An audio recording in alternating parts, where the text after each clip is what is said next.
kita, basta't para sa katotohanan. Dapat kang maging matapang, kayang-kaya mo to kaibigan. Kanilang karapat ay ipaglaban.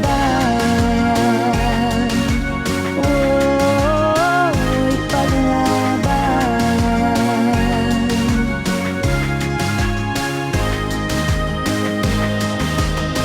Sadyang may mga taong di makakibot, mahihina, laging inaabuso mga karapatan nila. Mga kawawang api, tanging dasal lang ang kakampi. Sila ay inagawan ng mga karapatan, karapatang mabuhay at maging malaya, karapatan ang mawit at tumula para sila.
Dakilang may likha sa kalingat pang-unawa, mangyari ang iyong diwa sa langit at sa lupa. Bigyan mo ng sapat ang lahat sa araw-araw, turo ang magparaya gaya ng iyong gawa. Iadya niyo kami sa pagmamataas upang maiwaksi ang lupit at dahas, at samahang lumikha ng pamayanang payapa sa kalikasan, kabuhayan, kakanyahan, paniniwala.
So, pwede na pong magpagahan.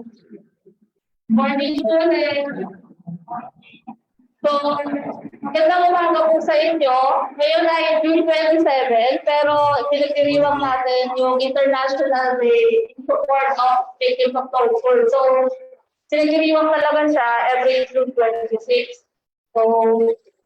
So siguro konti trivia, bakit June 26, kasi sinilmahan ko ng most ng member state parties ng UN during June 26, 1987. So kaya siya dineclare ng June 26.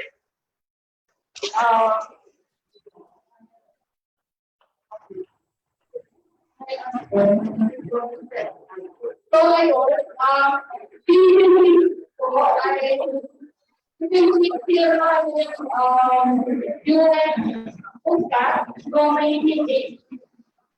so, until today, 173 topics, so yung nakapil na doon sa USAC, nasabi na nag-asing sila na implementasyon na research para sa prevention ng torture. So, kasama ko sa kayo, bilang coordinator of operation from Medical Action Group, saka procedure Rayola ng TFDP. So, with some opening remarks po, tinatawagan po natin Attorney Jacqueline R. Garcia, former Social Prevention Ambassador and current Executive Director po ng Commission on Human Rights.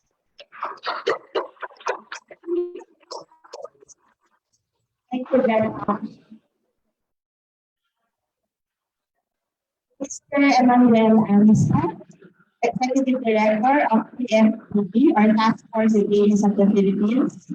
Ms. Barbara Berna, Secretary General, Association for the Prevention of Torture, or APT. Ms. Maracha Yao Yaduki, Regional Project Officer, Association for the Prevention of Torture. Attorney Ricardo A. Suha III, Consultant, Safe in Custody Project of the TFDP. Attorney Renato M. Abasilias, State Prosecutor of the Department of Justice. Former Chairperson Leah Anodra Armamento. Former Commissioner Gwen Pimentel. Ms. Margarita Reynara, Program Manager of the Development Operation of the EU Delegation to the Philippines. Our DOJ prosecutors who are joining us online. Police Colonel Richard Fiesta, the Chief of the Pre-Charge Evaluation Investigation Division. Police Major Ryan Hernandez, the Deputy Chief of the Criminal Investigation and Detection Group, or the CIDG. Attorney Al Aguilar, Legal Officer. Police Lieutenant Colonel Pablito, CHR Regional Office Representatives, members of the Interim National Preventive Mechanism, our partners and friends from the Task Force Detainees of the Philippines, from the Medical Action Group, from Amnesty International Philippines, as well as our partners and friends from the United Against Torture Coalition Philippine representatives. It gives me so much pleasure to welcome you to today's activity in recognition of the International Day for Support of Victims of Torture and their relatives, which was celebrated yesterday and which we are now celebrating today. A while ago, I was introduced as a Torture Prevention Ambassador project. It's not the most attractive things to be the ambassador of, right? Because immediately people are struck with the word torture. And when you talk about the word torture, automatically many of our minds close, right? Because it is an ugly, turn offish, cruel thing to talk about. Neither the perpetrator nor the victims would want to acknowledge it openly. It's one of those things that are often not talked about, shrugged aside, hope to be forgotten, but forever the scars are there. So when I was applying for that project, mind you, I would also like to, of course, acknowledge the Asia Pacific Forum and the Association for the Prevention of Torture for coming up with such a beautiful project called the Torture Prevention Ambassador Project. It was a project made open to many national human rights institutions all over the world.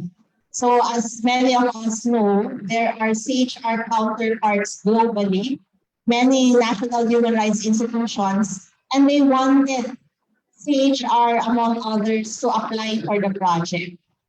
But it has a very unique approach.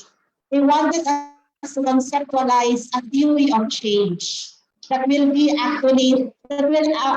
actually have a paradigm shift from the usual approach to torture. As my proposal, I wanted it to be a project that will be different from others. I wanted to make sure that this is a project that will be inclusive, consultative, and participative. I wanted it not only to benefit the PDLs, but also the police. As I was conceptualizing the project, I also realized that we had one of the most complex penal systems in the Philippines. If you count the number of detention facilities in the Philippines, there are more than 1,500 alone. Because each PNP station at the local level, at the municipal city level, would have their own police station. And that is actually under the supervision of the PNP. But aside from those, we also have the provincial jails under the supervision of the LGUs. We would have the district jails under the supervision of the BJMP. And we have the national detentions under the supervision, of course, of UPOR. Imagine 1,500 detention facilities under 4 different agencies with 4 different systems of hunting the babies. It's quite complex. You can just imagine the different practices being done in those detention facilities. That alone to me was very complicated and entailed a lot of thought. As I was again back to my drawing table of conceptualizing my project, I challenged myself, how do we come up now with a project that would make it appealing and attractive? Because that's the whole problem with torture. It's not appealing and attractive to anyone, right? Nobody would want to talk about torture in the first place. In fact, when I was working on this project together with stakeholders, I had to use the acronym PPA first to set up the meeting, right? So I came up with a theory of change. My theory of change was focused on the main principle that we have to answer always the question, what is in it for me? If, for example, the PPL would ask, what will I gain from the project? It would say, I see that clearly. If, for example, if CHR employees, the investigators will carry out the project, they will clearly identify there is something in it for me. And if it's the policemen, for example, whom I will involve in the project, they will also see it's not only something for the PTLs, but it will also benefit us. That was particularly important for me. So it was the project should be able to clearly benefit not only the detainees, but also the police. If we are able to demonstrate that by preventing torture, it not only benefits the detainees, but also the policemen, prevention of torture will be embraced by all stakeholders. So that was my center focus. How did I do it? And many of those who know me do know that I'm a doer. I'm not a talker. I want to see concrete actions immediately. With only 350,000, I was ambitious. I wanted to make sure that it was a nationwide project. It was carried out by all the regional offices of the CHR. I devised a tool, a questionnaire that would be asked for the detainees. But again, the difference was the questionnaire was not only intended for the detainees, but also for the policemen. So again, there was a twofold approach. It was twofold in its approach. When we visited the detention facilities, we made sure that we did not only ask the prisoners about the conditions, about their conditions in the detention, but we also asked the policemen their conditions in the police stations. Aside from that, our visit also had a multifunctional approach. We did introduce an education component in our visits.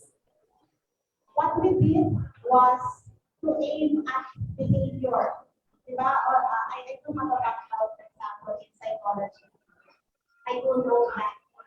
If you target the cognitive or the mind, and you talk about torture or about the law, about the legal framework, maybe others understand it, but most others do not. Or probably because it's torture, again, that we're talking about, the tendency is to rationalize or again to shove it aside. So therefore, behavior modification targets the attitude, right? And in the educational tool we integrated in our project, we showed to them accounts of torture because we wanted policemen to be sensitized. How is it to be tortured? And the underlying message that we wanted to convey is that everyone can be a victim of torture. And the pandemic showed us that pandemic wars are equalizers, are great equalizers. Anybody can be a victim. We've seen that, right? So if, for example, policemen are drawn into war, our soldiers are drawn into war, we will also advocate strongly that they do not become victims of torture. It's a matter of realizing that we are improving the system because we want the system to work for everyone and not only for a select few. So after that visit and after that educational component, we gathered now all of those data at the municipal and city level. And we now collated all those data that pertain to the policemen and now invited the regional command, all the chiefs of police, all the provincial directors, and all the regional directors of the PNP.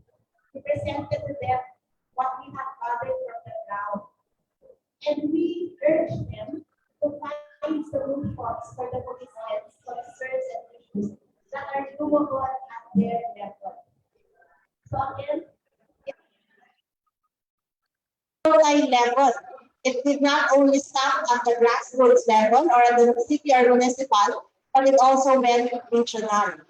Afterwards, again, it was back to our reports. We collated all the questionnaires we got from the PPLs and from the policemen.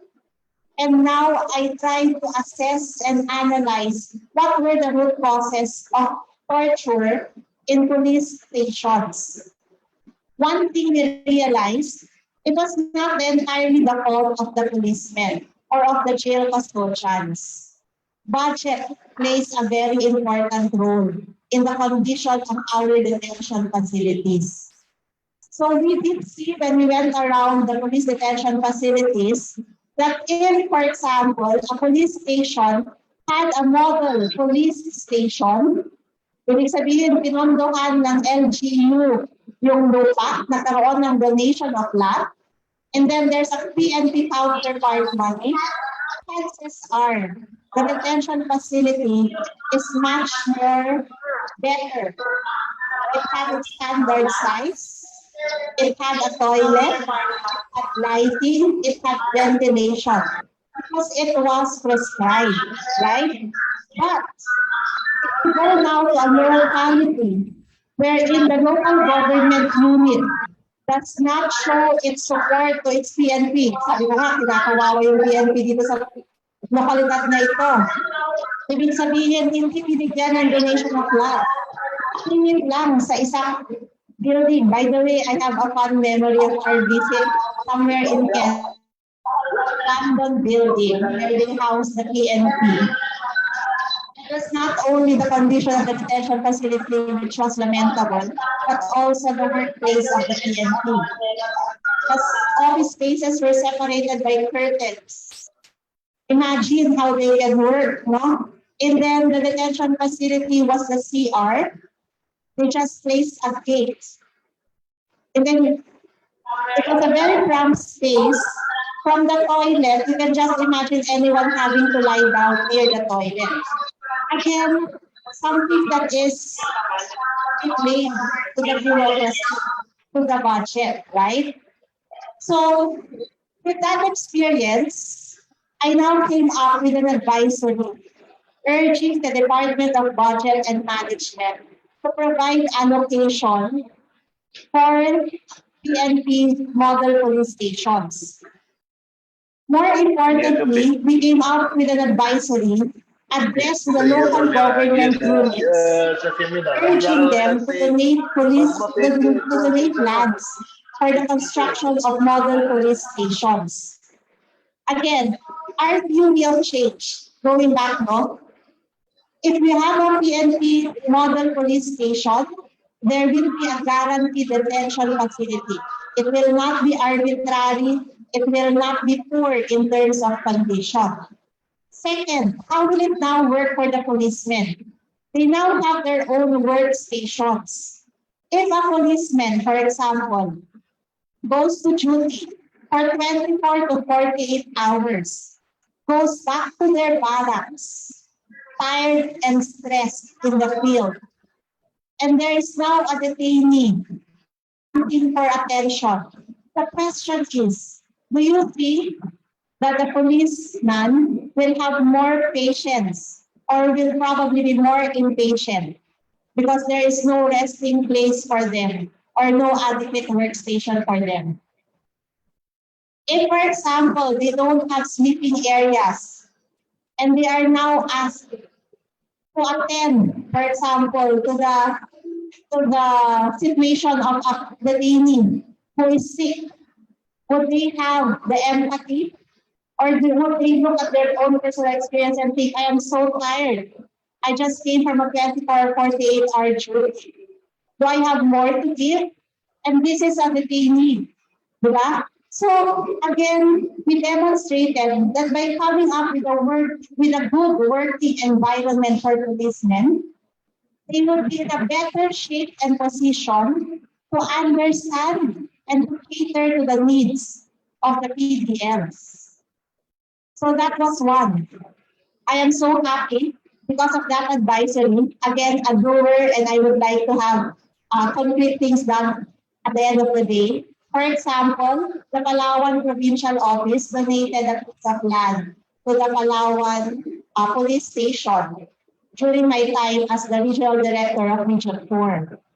And the second thing that I saw in our going around the detention facilities, again, was the lack of standardization in terms of accounting for the detainees. Under RA 9745, it is very clear there that all detention facilities must submit a list of detainees and a list of all detention facilities. That is very important for us in terms of openness and transparency. We want to account for every single prisoner in the country.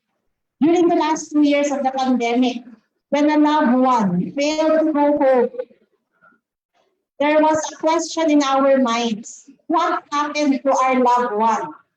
Was he picked up? Was he arrested? Again, it can happen to anyone. It can be a loved one. It can be a doctor. It can be a mother who just went to the market. It can be a son who just went to the store to buy an errand. And again, for any one of us here, we want to make sure that if we or a family member is arrested, they are accounted for so that we now know where to look for them.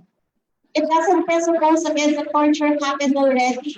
It just presupposes that we know where to find them so that appropriate legal remedies can be accessed. That is again very important. But it was so lamentable, of course, that when we went around, again, understanding the bureaucracy, at ito, panahon na wala pang ISO, wala pang QMS sa gobyerno, right? So there was no standardization yet. Others had logbooks, different columns, different entries. Others computerized, others none at all. And just imagine again. So, maswerte ka if the chief of police is very proactive and has a sense of initiative and is very knowledgeable about the requirements of the law or probably about internal requirements, or probably if they're very techy in one agency and they were able to come up with computerized system. So the second advisory that we drafted was one addressed to the Philippine National Police. We were urging the Philippine National Police to come up with a standardized system of ensuring the registry of detainees are maintained. Again, very important for all of us. And we would want to make sure that these are all kept up to date. Again, what is the theory of change? How will it benefit the policemen? While we recognize that torture happens, we also recognize that sometimes it's a mere allegation, right? So if you were the policeman and you were left to defend for yourself in a court proceeding, you would want to have an action document that would prove that that person was not under your custody at that particular time.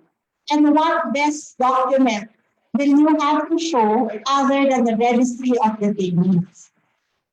So it's by demonstrating to the policemen that if we are diligent about our job, it can also serve as our defense in the future.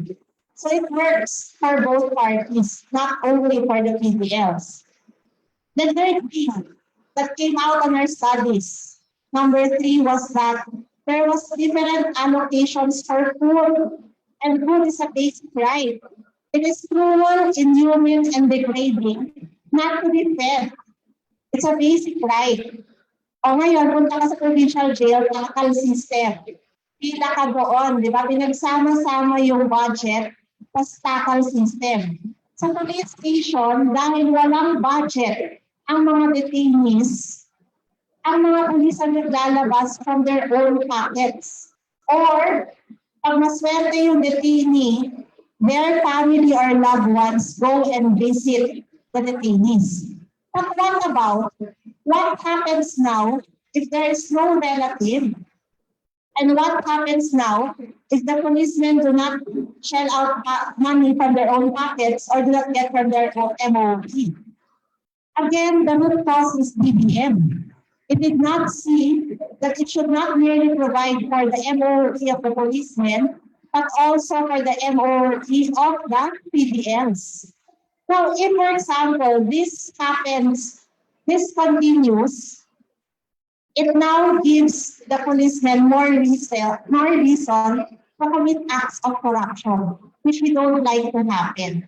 We want government to fund for the detainees because it is government's responsibility under state obligations to provide money.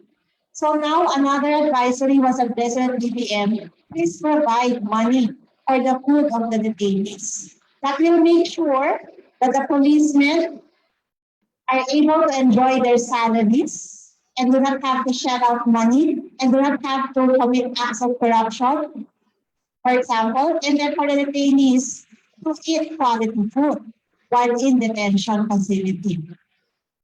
The fourth advisory that I came out with was training, was one address on training. When we were going around the detention facilities, we asked the policemen, have you been trained on RA 9745? Have you been trained on the Mandela rules? The question was no. There was extensive training of policemen on investigation and probably on all other laws, but probably not as comprehensive as we would want to on torture prevention or on the Mandela rules. Again, what is the disadvantage there? As a policeman, you would always want to avoid cases. Because to have cases would mean that either you would have to face criminal charges, be in prison yourself, and ito may pagkapiloso ko ako, di ba? Sabi ko noon, sabi naku, mukhang the trend is to go to the prisons for many people. Dapat nakikita na pagandahin yung prisons, right? Kaya lang, no, that's just a candid truth. But again, it's in terms of multi-perspective. Kaya lang, if you're a policeman, you want to avoid cases. You don't like criminal cases, you don't like admin cases. Pero issue yan eh, kahit na hindi mo ginawa, right? Now, the best way for you to avoid cases is to know the law. Is to know what standards will have to be maintained in the detention facility for you not to have a criminal or administrative liability. Kailangan pala merong ventilation. Hindi ko yung alam. Nasa Mandela rules pala yun. Kailangan pala mag-submit ng listahan sa CHR ng detention facilities at saka detainees. Hindi ko yun alam. Kailangan pala magbigay ng unrestricted and coordinated access sa CHR. Hindi ko yun alam. Maganda yung intention ko, pinigilan ko, pero it was stemming from ignorance. That now resulted to a criminal or civil or administrative case. So, for us, for the policemen to be able to treat PDLs humanely and prevent torture, there is now a need to be trained on this because torture can actually not be an ugly word. It can actually not be an ugly incident if it is prevented.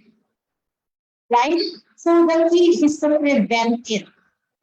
The key is to make sure that our detention facilities conform with the minimum standards for the treatment of prisoners. The key for us is to respect the rights of the PDLs so that we are guaranteed that we can enjoy our retirement pay. 56 years old, right? So the key there now is to train. How do we handle police? How do we handle PDLs if we do not know the framework? So again, another advisory was directed to the PNP so that they can now provide standard trainings for torture prevention. The last advisory that we came out with, position paper by the way, which I passed to Congress, was support for the PNP modernization bill. Ang tanong, how would it benefit the detainees? Remember that torture is most often as a recourse used when it is a shortcut for investigation. Diba? Kaya lang, kapag binigyan mo ng equipment, pag binigyan mo ng training, pag binigyan mo ng facilities, there's no need for shortcuts. We believe that by training the police, by providing them modern equipment, by professionalizing them, by making sure that their PNP police stations are up to par and standards, torture can be prevented. So that was another advisory. Now, ayoko, kung nagsasabi ni Chair Lea, Chair Lea came from DOJ. One of her anecdotal stories to us was, sabi niya, nung nasa DOJ ako, tapos nakatanggap ako ng advisory mula sa CHR o kaya position paper. Tinatapon ko lang yan sa basura. Hindi ko na binabasa kasi ang kapal-kapal. Tapos hindi ko naman ma-process. Diba naman tayo sa gobyerno minsan, right? I didn't want that to happen. And it's what I urge our people at CHR to do. There has to be a mechanism to popularize what we do, what we release as advisories. So my project culminated with a national summit on torture prevention. Tapos nasa local level, sa municipal, at we went regional. It was now time to go national. In the summit, I made sure that mayors, that the League of Filipino Mayors were in attendance. I made sure that the top PNP were in attendance. I made sure that Congress and the Senate was in attendance. So this was the TPA project. I'm very proud it happened in QC. It brought together the police, the Senate, the Congress, the DBM, the DOJ, and all the stakeholders. But I wanted them to listen to the advisories. I wanted them to be convinced about the position papers. I wanted concrete action right after the culmination of the Torture Prevention Ambassador Project.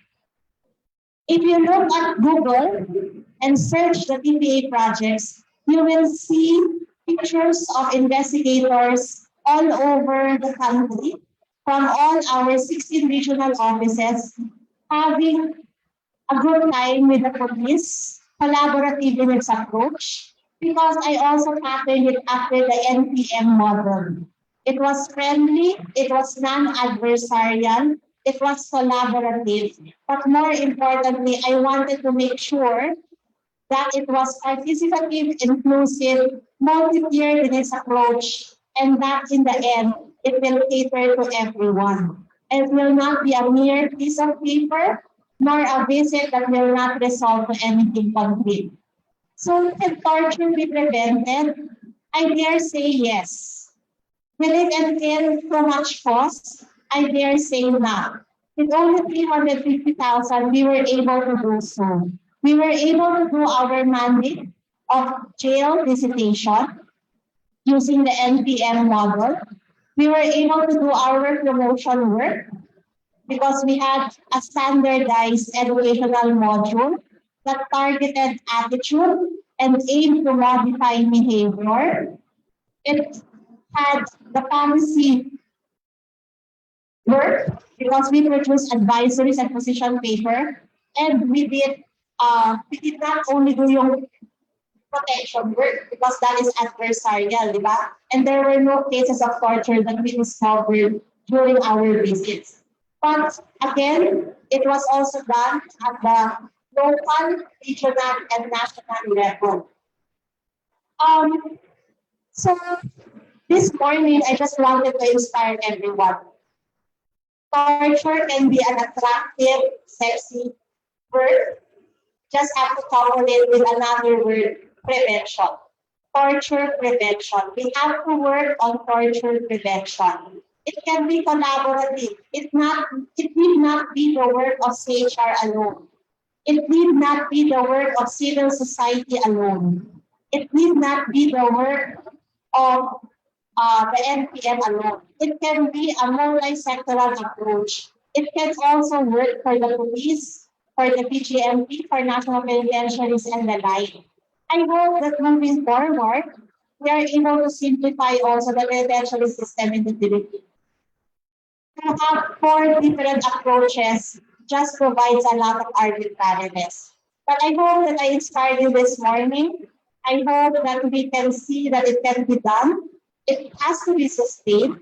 And I have so much faith because through APP, through Task Force Detainees of the Philippines, through MAG, through the United Against Torture Coalition, through the members of the INPM, through Amnesty International, through the CHR people, and now with this project, I have faith that we can prevent torture. Maraming salamat po.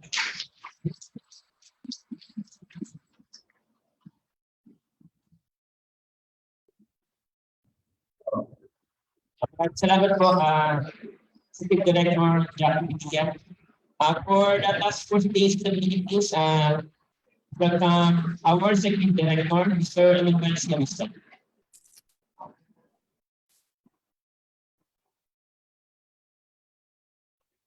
Magandang umaga po sa ating lahat. Maraming salamat po, Attorney Jacqueline Ann de Guia, Executive Director of the Commission on Human Rights, for a very comprehensive and exhaustive sharing this morning. Niisip ko nga wala na akong maidadagdag pa doon sa sinabi ni Attorney de Guia ngayong umaga. Napaka-komprehensibo at malalim ang kanyang pagbabahagi. So my opening remarks will be, I hope, very brief. We gather at a time that there is great apprehension as we navigate through new waters with an administration coming to power in 3 days. Naturally, we are fearsome and uneasy with the unknown. But even then, we nurture and we believe what we know for facts. We all share a common humanity. We all love this nation of 7,641 islands. We believe in a society governed by the rule of law. We know that each and every individual has dignity and inviolable rights. And we gather today to mark the International Day in support of victims of torture. Much like a virus, torture still persists even with the Republic Act 9745 enacted in 2009. May we then remind ourselves of the statement of policy of the Anti-Torture Act of 2009. May I then quote the provisions of the Anti-Torture Act of 2009. A, to value the dignity of every human person and guarantee full respect for human rights. B, to ensure that the human rights of all persons, including suspects, detainees, and prisoners, are respected at all times, and that no person placed under investigation or held in custody of any person in authority or agent of person in authority shall be subjected to physical, psychological, or mental harm, force, violence, threat, or intimidation, or any act that impairs his or her free will or in any manner demeans or degrades human dignity. C, to ensure that secret detention places, solitary, incommunicado, or other similar forms of detention where torture may be carried out with impunity are prohibited. And lastly, to fully adhere to the principles and standards on the absolute condemnation and prohibition of torture as provided for in the 1987 Philippine Constitution, various international instruments to which the Philippines is a state party, but not limited to the International Covenant on Civil and Political Rights, CRC, Convention on the Rights of the Child, Convention on the Elimination of All Forms of Discrimination Against Women, and the Convention Against Torture and Other Cruel, Inhuman, or Degrading Treatment or Punishment, and all other relevant international human rights instruments. These statements will remain empty if torture persists and each incident remains unpunished. We all, civil society and government, including the security sector, must join hands and chart a roadmap that will banish torture from our midst. It is my hope that this gathering leads to a common quest for dignity and rights of all, even those deprived of their liberty. To be safe in custody, to be safe in our homes, to be safe out in the streets, to be safe knowing fully well that our rights are respected and protected. These are our common quest. These are our shared dreams. In pursuit of these dreams, we extend our hand in solidarity. Magkaisa po tayo laban sa torture, magkaisa po tayo para sa karapatang pantao. Naimbag nga aldaw kada kayo amin, mapya nga ubaw, mapya nga uma ni kamu. Muli, magandang umaga po sa ating lahat at maraming salamat. Mabuhay po tayong lahat. Maraming salamat po Steve for the insightful message of the TFDP. At may mga kasama din tayo from our friends from Geneva, from the Association for the Prevention of Torture. So welcome Barbara Bernal, Secretary General.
Ulit po, naka-ineo kayo.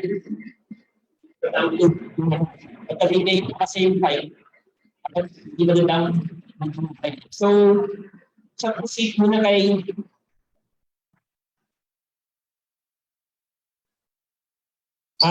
let's muna sa culture presentation. From zone 1,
Hi, I'm very sorry for the hiccup. I will share the video of our Secretary General.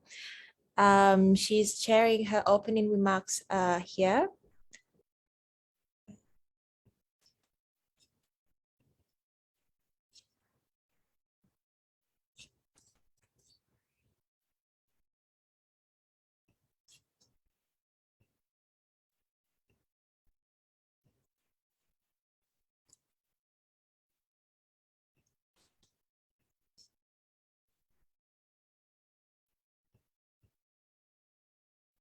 Can you see the screen of Barbara?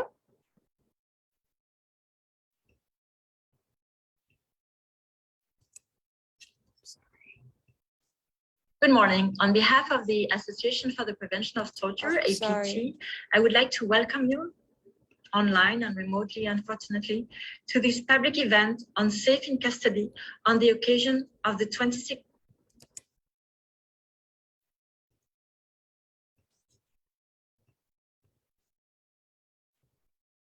I'm sorry, can you hear Barbara's speech?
But ang aming surname ay In. She's based in Bangkok and she's our national project officer of our project until by the European Union and sitting prostitute. So apology po for the activities. Maybe we can present first the video again. Video ng project.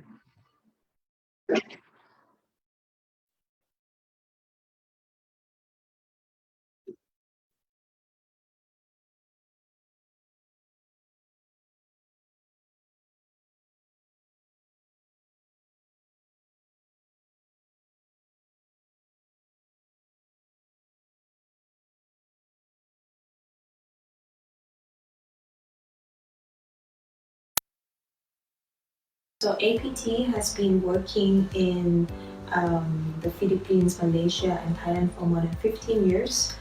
We found that incommunicado detention and forced confession are still widely practiced by enforcement officers during the first hour of custodies.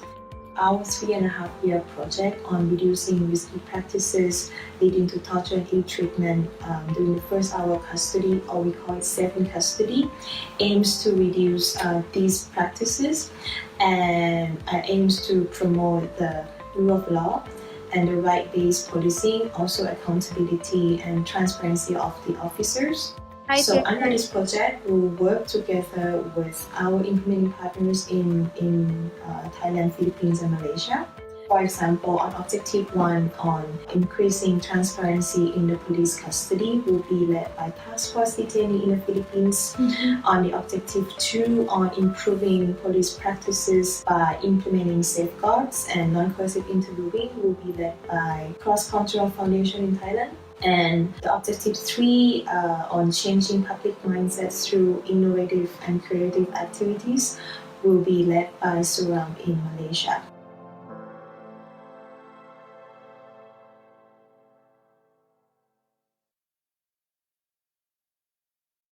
Pa-share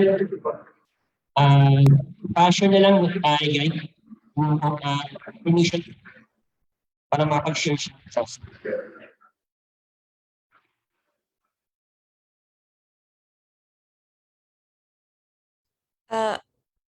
Hi, Gerbert. I'm not sure whether participants seen Barbara's opening remarks yet,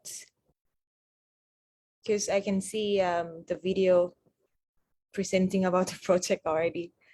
Should I share the screen of Barbara's opening remarks again, or should I proceed? Yes, please. Okay, I'll show Barbara's screening again. Is it okay?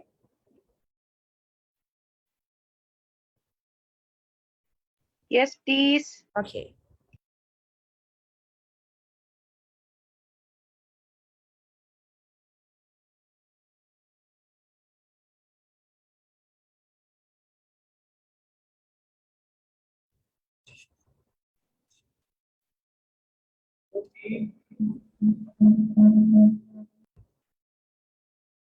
Adopted back in 2009, that is quite comprehensive, that is criminalizing torture, and that forces an important role for the CHRP as well.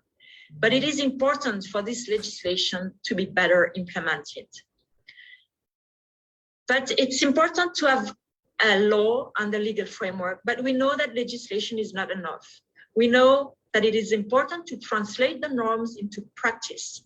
So we need implementation, and these are the walls of the house. And here I would like to say that the principles for effective interviewing for investigations and information gathering, that are also known as the Mendes principles, provide a clear guidance to help implement the absolute prohibition of torture, as well as the obligation under the UN CAT. The Mendes principles assist states in replacing coercive interrogation by report-based interviewing and combining that with a clear implementation of legal and procedural safeguards throughout.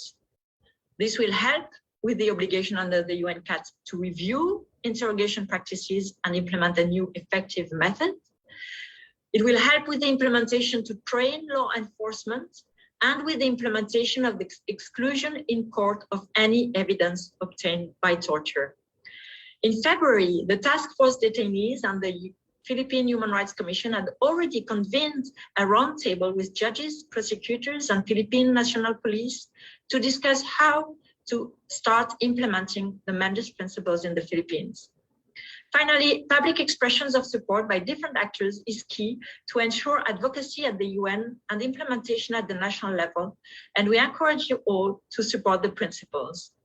Last but not least, even when we have a good legal framework, a clear legal framework that is implemented with standard operating practices, procedures, and with training, we still need oversight, and this is the protective roof. It is important to have oversight, and this means unannounced access to places of detention, including to police stations, to monitor both whether the standards are in place and whether they are respected in practice. The monitoring role of the Commission, Philippine Commission on Human Rights, and the interim national preventive mechanisms is therefore crucial. Today, on the occasion of the 26th June and 10 years after the ratification by the Philippines of the optional protocol to the Convention Against Torture, it is important to transform the interim national preventive mechanism into a fully empowered national preventive mechanism. This will allow for transparency and accountability in the spirit of dialogue and prevention. So these three elements together form the house of prevention, a house that is protecting human rights of all, making sure that everybody is safe in custody, from the most vulnerable to the law enforcement officers themselves. The discussion today towards a national roadmap for torture prevention is a very important and timely discussion that is building on the strengths existing in this country, proposing stronger cooperation and much mutual understanding of the need for dignity and respect for all. Together, we can prevent torture. And thank you very much. And I wish you a very fruitful discussion. Goodbye. Yeah, I'm really sorry for the hiccup. So I'll share my screen now.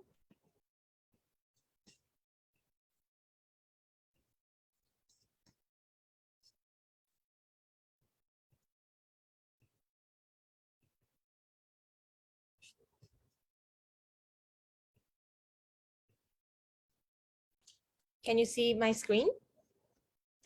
Okay, so first of all, my name is Manashea Yankitikun, but you can just call me Pim. I'm from Thailand and I'm the regional project officer for this project. The project's name is quite long, so we call the project in short under the name of the Safe in Custody. So our project is covering 3 countries, as Barbara has mentioned. We cover the Philippines, Malaysia, and Thailand. And we work together with local CSO, together with our strategic partners, including the National Human Rights Commissioners in the 3 countries. So let me explain quickly about the project. So APT has been working in the 3 countries for more than 15 years. And our research found that forced confession and incommunicado detention as the wide practice in the 3 countries. So we are using this project with a consideration of the ongoing national processes in the 3 countries to make some change. And in the Philippines, we are targeting at the oversight system, because among 3 countries, Philippines has the most developed process. You have already had ratified the OPCAT, and you have already had the anti-torture bill, and you have a strong oversight mechanism. So we would like to support on these efforts towards the prevention of torture in the Philippines. So there are 3 overall objectives. The first one will be led by the Philippines. So we aims to increase transparency in the police custody through enhancing capacities and synergies on oversight. And the objective 2 and 3 I will be short. So objective 2 will be led by Thailand. We are going to improve police practices by implementing safeguards and non-coercive interviewing. We are now working closely with the police academy in Thailand towards the model development under the scope of the Mendes principle. And the objective 3, it's about creative actions. These will be led by the team in Malaysia to change the public mindsets. And we are targeting artists and youth to help us work on these objectives. So as I said, the Safe in Custody in the Philippines has the priority objective on the oversight. And in the next 2 years, we will also work on the capacity building to the PNP with the collaboration, of course, with the CSR and the TFDP. And at the same time, we will also organize some creative actions to the public to raise an awareness as well. So our efforts on the first year, we focus on the research. We have finalized already our baseline studies thanks to the TFDP and CSR to help us gather all the information. And this will be the basis for our advocacy in the next 2 years. And we will also involve more in the advocacy of the anti-torture law and the OPCAT implementation. So our achievement in the year one, as I said, we had a baseline study that the TFDP will organize another workshop to disseminate these findings, and then we can work together to combat with torture. And we also have the webinar at the beginning of the year with the CHR and the TFDP to disseminate the principles of effective interviewing. Basically, it is human rights-based approach policing tools that respect the rights of relevant stakeholders in the criminal justice process. And the milestones that we get is that we can convene the national seminar that brought together stakeholders, including the PNP, the BGMP, CSR, and the CSO together in the same stage. Our challenges that we have faced last year, since we are the regional project, we have to adapt a lot about institutional culture, because I think it's really rare that authority, CSO, and international organization are working together. Also the languages, I can tell it may not be your difficulties, but especially in my own country, not so many people can speak English. So there's a lot of challenges in disseminating and advocating for this project. And also, of course, the pandemic and remote cooperation. The project has been kicked off for a year, and I've never been in Philippines yet. I'm now in Kuala Lumpur, and it's the first mission after 1 year. So it's quite difficult to build trust, and there's a lot of communication something lost in translation. And hopefully I will be in Philippines soon in August to see all of you. There's also risk and reprisal. I have not seen yet in the Philippines, but in Thailand we have faced it when we organize an exhibition to the public. I can share with you later, or we can talk about it if you're interested in learning about mitigation plans that we have encountered and some reprisal that we have encountered. Yes.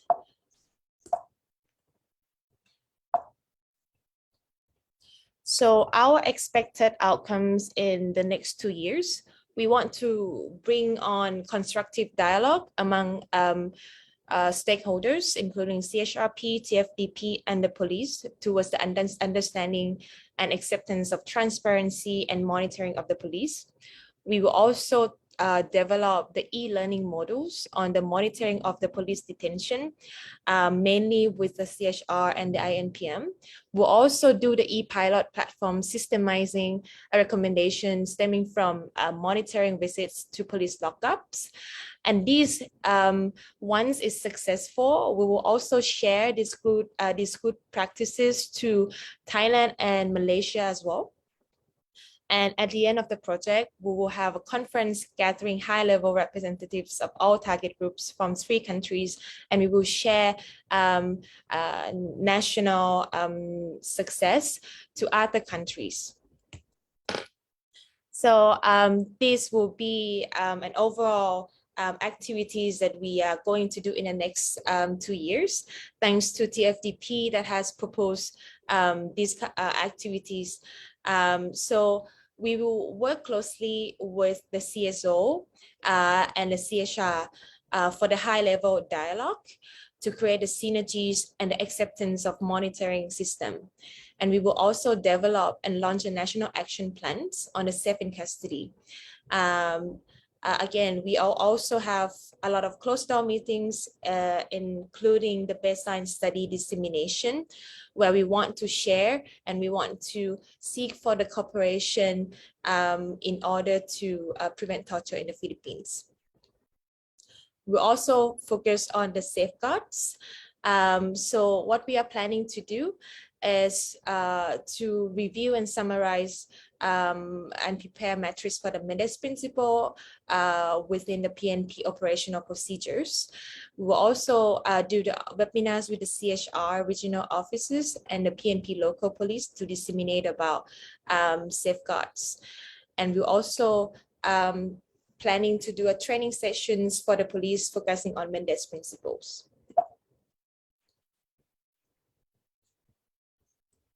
We will also focus on the creative actions, as I mentioned. There are a lot of plans by TFDP. Maybe Gerbert can share later. This is just a proposal, but we look forward to involve all of you in our exhibition. For example, the live stream program, the torture prevention on TFDP radio and TV programs, or the public exhibition blended, or the Museum of Courage and Resistance tour. This should be presented by Gerbert because he's the one who proposed these all activities. We'll also have the public debates, hopefully on the 10th of December.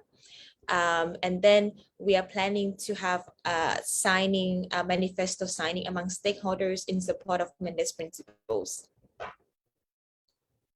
And there will be some other activities that will be led by APT. For example, the model development, as I had mentioned. So we'll focus mainly on capacity building with a CHR for the oversight system.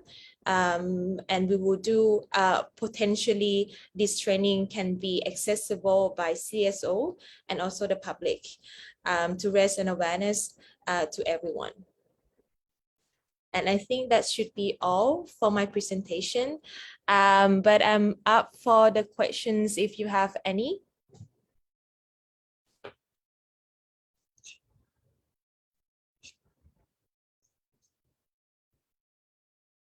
Is there any questions?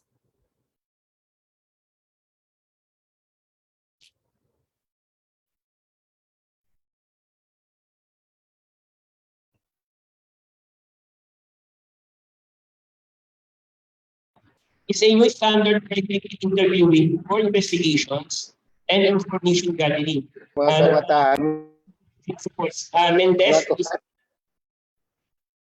is on function proven unit daily. So, marami na experts and organizations around the globe, including our CHR, signed a manifesto supporting the Mendes principles. PM mentioned about the PNP Operational Procedures Manual, maybe in version. Based on the feedback of the PNP, those similar Mendes standards. So, not problema. These standards are incorporated the PNP Operational Manual, 2021 version. Part of paano na nag-put together, PNP and PJ, HR, CSOs, for the effective implementation ng Mendes principles in our local markets. So, as part of the process of constructive dialogue and building trust, ito yung pinaka-key message ng aming project, ng ating project, yung pagkakaroon ng trust bawat isa towards torture prevention. So, bahagi ng process na yun ay we had a baseline study conducted, which was then later presented by the key findings presented by Attorney Ricardo Suman. The baseline study was conducted last year. So, Attorney Ricardo Suman will present the key findings of the baseline study. Online. Okay. Good afternoon, everyone. Good afternoon, Chair Leah. Good afternoon, Gerbert. I just wanted to share my screen at this point.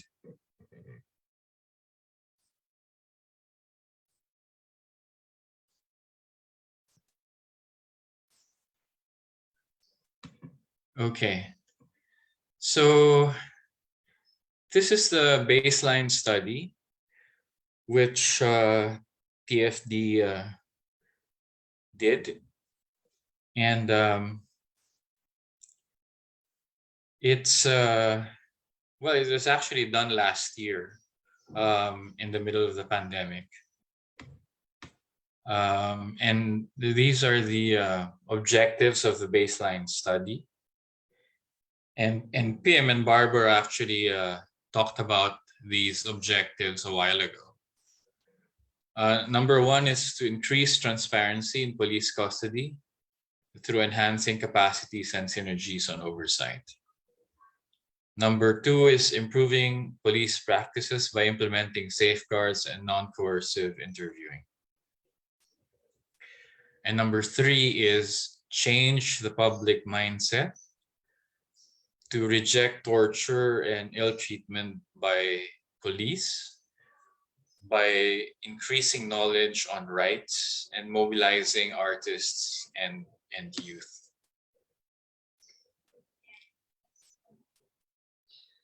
How exactly was the baseline study done? It was carried out through desk research. That's letter C on the screen right now. And there were interviews as well as focus group discussions with government officials, civil society representatives, including officials of the Commission on Human Rights and other government agencies. So the study summarizes the outcome of that desk research and interviews and focus group discussions, and make some conclusion and recommendations in this regard.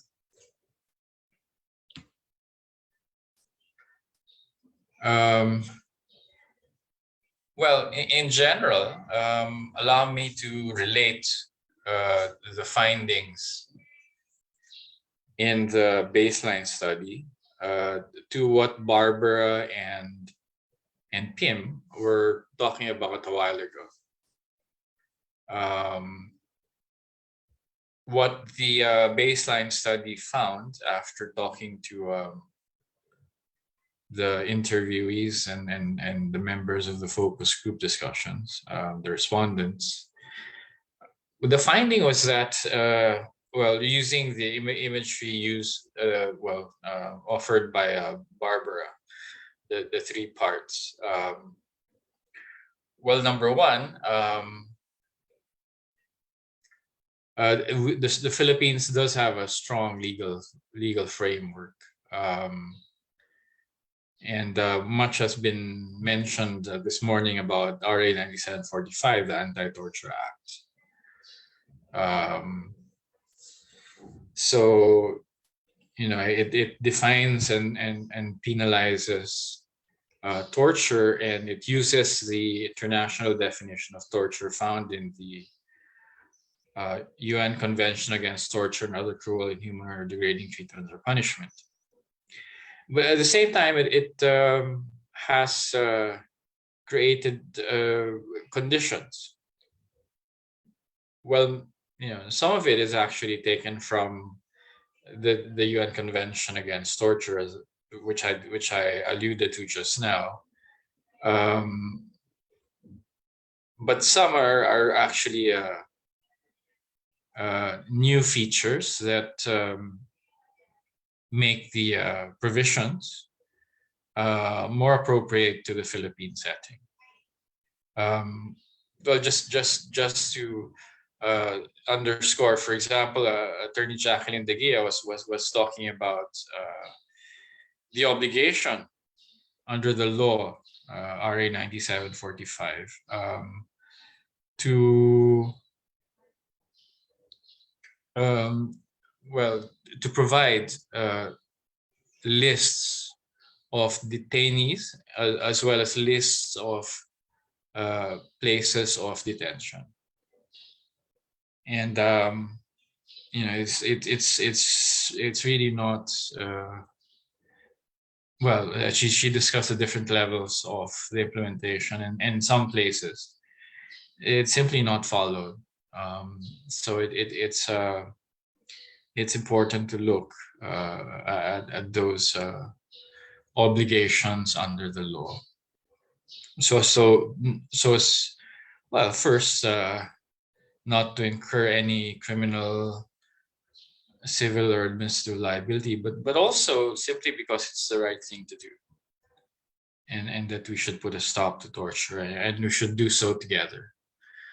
And that is actually what Objective 1 is all about. So I'm showing to you once again Objective 1 on the screen. Synergies. We should all work together. So there was actually a time, this was mentioned during the interviews by civil society. Years ago, there was a certain closeness with the between the civil society, for example, and the police authorities.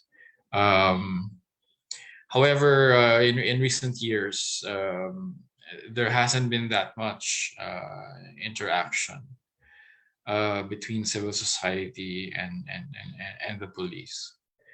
And perhaps that's something that can be worked on. Synergies essentially refer to the the close relationship that makes possible breakthroughs in the way torture is addressed and is prevented.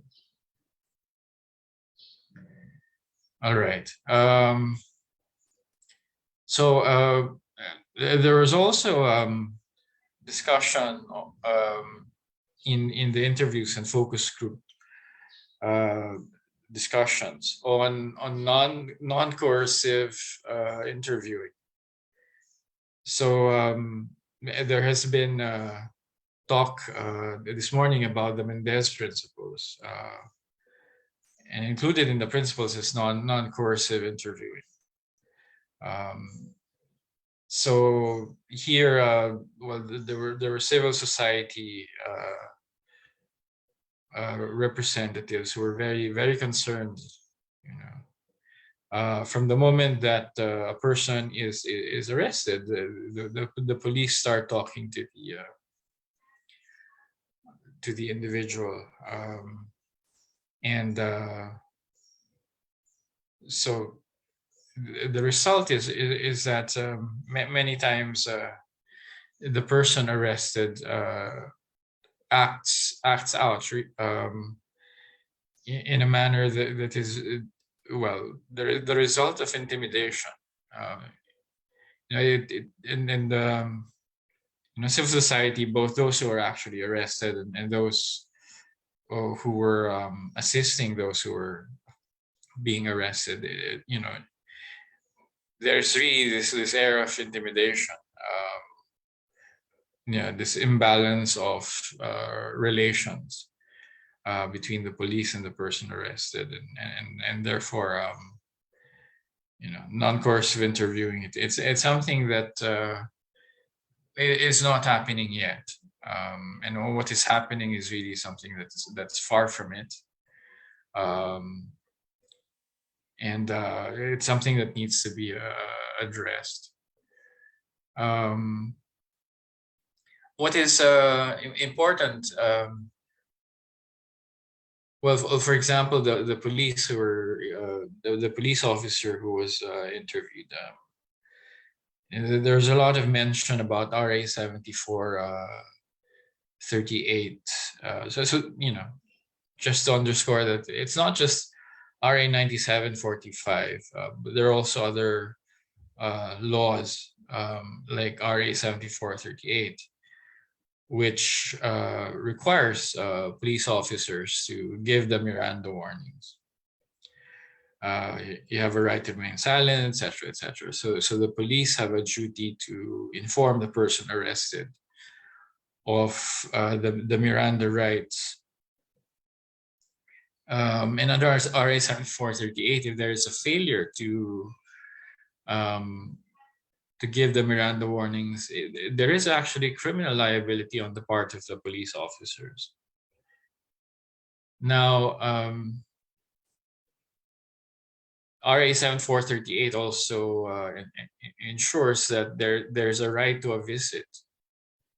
And if the police officers do not, for example, allow the lawyer or the family members or other persons listed in the law to visit.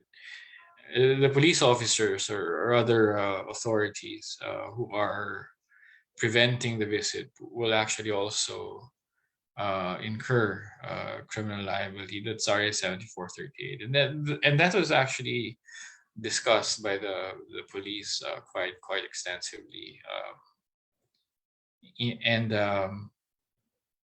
you know, the police, they actually feel, you know, the procedure that was followed in this project is well, for the interviews and for the focus group discussions, there is a questionnaire, you know. So it is administered, and well, in the case of the police in the Philippines, rather than an interview or a focus group discussion, there was a written reply to the questionnaire, to the instrument, and the instrument is actually common to the three countries, Malaysia, Thailand, and the Philippines. Of course, you know, there's room to adapt it to the unique situation in each country. And the police, in their written reply to the instrument, to the questionnaire, they really harped on the law, that we have a strong legal framework, and the police are you know, very much right spot on when it comes to the strong laws that we have. And you also have actually RA 10353, which is the Anti-Enforced Disappearance Act. So when a person is arrested, that person has a right to call, and it's not just one phone call. You know, as many phone calls as is needed to get in touch with relatives or lawyers, because how can a person arrested be visited under the under RA 7435 if the family doesn't know that the person has actually been taken into custody by the police? All right. And in RA 9745, there's also the right to demand a medical examination.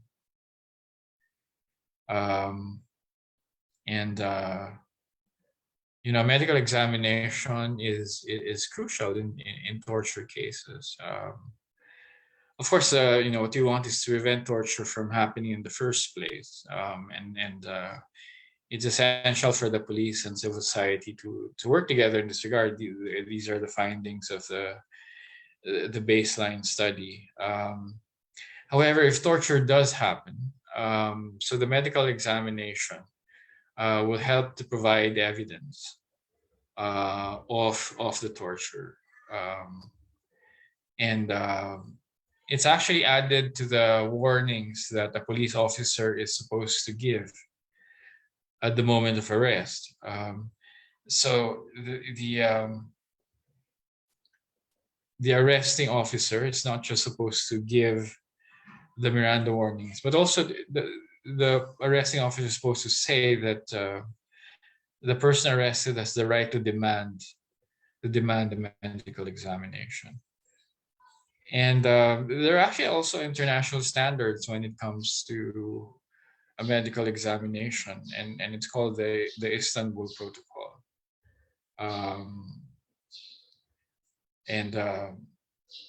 Well, if you look at the Istanbul Protocol, it documents not just physical torture, but also, you know, the kind of torture that does not leave any mark. So there has to be a thorough medical examination, including an interview of the person deprived of liberty. So what happened to you? And then can you narrate all the events leading up to this point? and questions also about the mental state of the how do you feel, what are you thinking of. These are essential questions to be asked, and they're found both in RA 9745, the anti-torture law, and the implementing rules and regulations. Okay, and well, number three, increasing knowledge on rights. Well, there's a lot of room for improvement in this regard. Yes, it's happening, and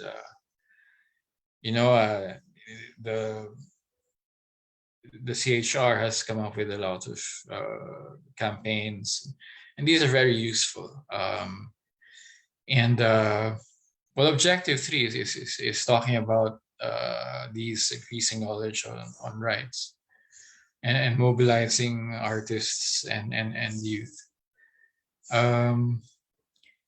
So I remember that related to this study and to this project, there was a discussion, and so certain artists shared their own kind of art that can be instrumental. For example, there were photographers who gave some advice on how to make the photographs particularly powerful in sending specific messages. And not only that, in that particular discussion, there was a participant who shared about doing comics, and how such forms of artistic expression can actually help in changing the public mindset. Okay. Well, yeah, it's a rather long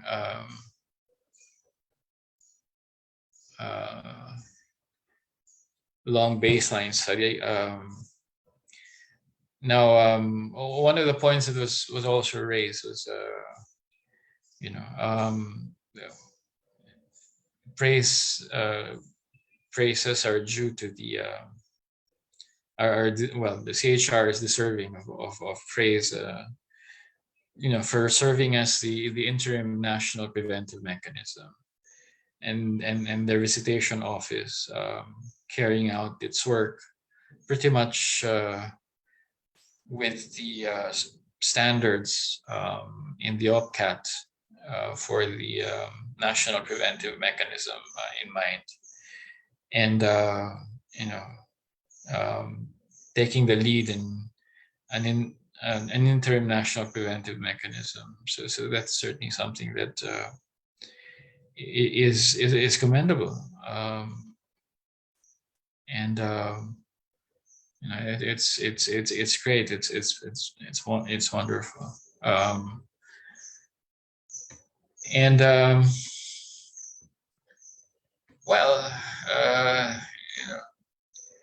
we begin with a basic premise, really, that torture is wrong, and it's found in the Constitution, the 1987 Constitution of the Philippines. All right. So you have the definition of an arrest, because it's often in this period of time, short period of time right after the arrest, that there's a great risk of torture happening. And you also have the definition of torture in RA 9745. As I said, it has the international definition of torture in the UN Convention Against Torture. However, it also talks about the sliding scale of the different kinds of torture. What I mean by that is, in terms of the penalty, what penalty is imposable for a particular kind of torture. The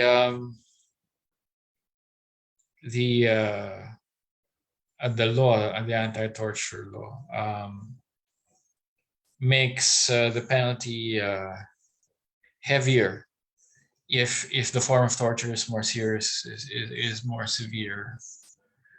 And it's a very exhaustive list here.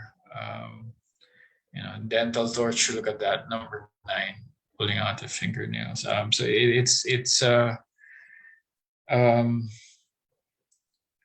it's quite rather graphic. These are not found in the UN Convention Against Torture. I thought our lawmakers were quite detailed when they did this. Now, what I'm reminded of is the decisions of the European Court of Human Rights when it comes to torture. They are also of the mindset that there's a sliding scale of torture, depending on the severity. And they're here also listed in R 945. You have the different kinds of mental torture, including prolonged interrogation. So that is actually a violation of the law. Shame infliction, etc. Now, if you look at the Convention Against Torture, it does not have a definition of other cruel, inhuman, or degrading treatment or punishment, although that is also prohibited under the UN Convention Against Torture. But the Philippine anti-torture law actually has a definition of other cruel, inhuman, or degrading treatment or punishment. Deliberate and aggravated treatment, not covered by the earlier definition and enumeration of acts of torture. All right. As I mentioned a while ago, we have a strong legal framework. The problem is in the implementation, and maybe that's where we need to focus on. And there has to be oversight. And as I mentioned, what the Commission on Human Rights is doing on its own initiative, that's really a step forward and certainly a welcome development. So in terms of actual conviction under R 9745, as you probably already know, there's already one, the case of Jeremy Corre in 2012.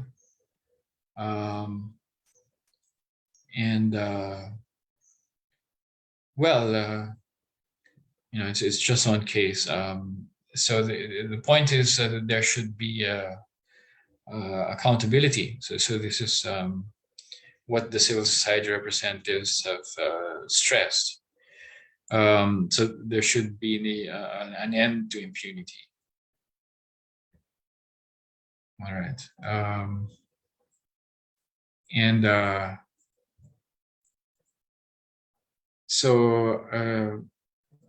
I talked about notification a while ago and a visit.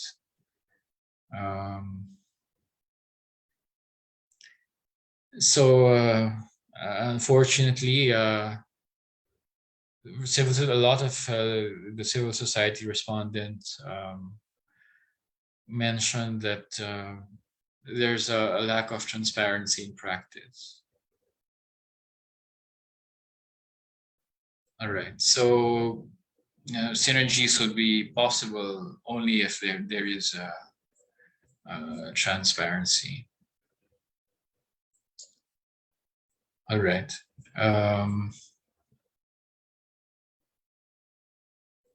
So non-coercive interviewing, asking the persons deprived of liberty of asking them questions which are not leading questions. So asking them who, what, why, where, when, how questions. So this would be more in line, more in keeping with respect for the human dignity of the person who has been arrested and who is being interviewed. There must be training. And Attorney Jacqueline de Guia, a while ago, I heard her. She was talking about training, and she was mindful of the reality that the torture ban, unfortunately, is not being followed. All right.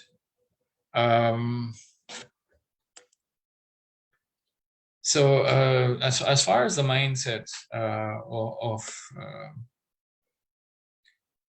the public is concerned, so there's a need to mobilize the artists and the youth. I remember that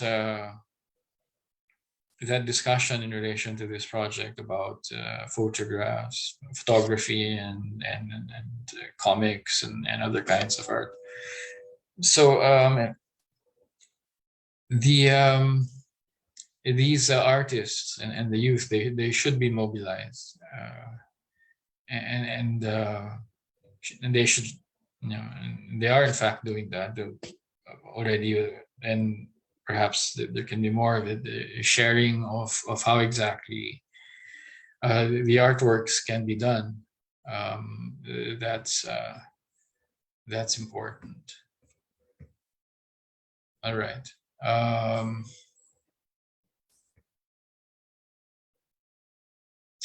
So these are some of the recommendations. Well, in the baseline study. So it's really great, the interim national preventive mechanism of the CHR. Perhaps the Philippine government can build on that and actually pass a law designating or establishing a national preventive mechanism. That's the number one recommendation. This is not in any order. Certainly not just in the order of importance. All of them are important. So there should be an updated police manual.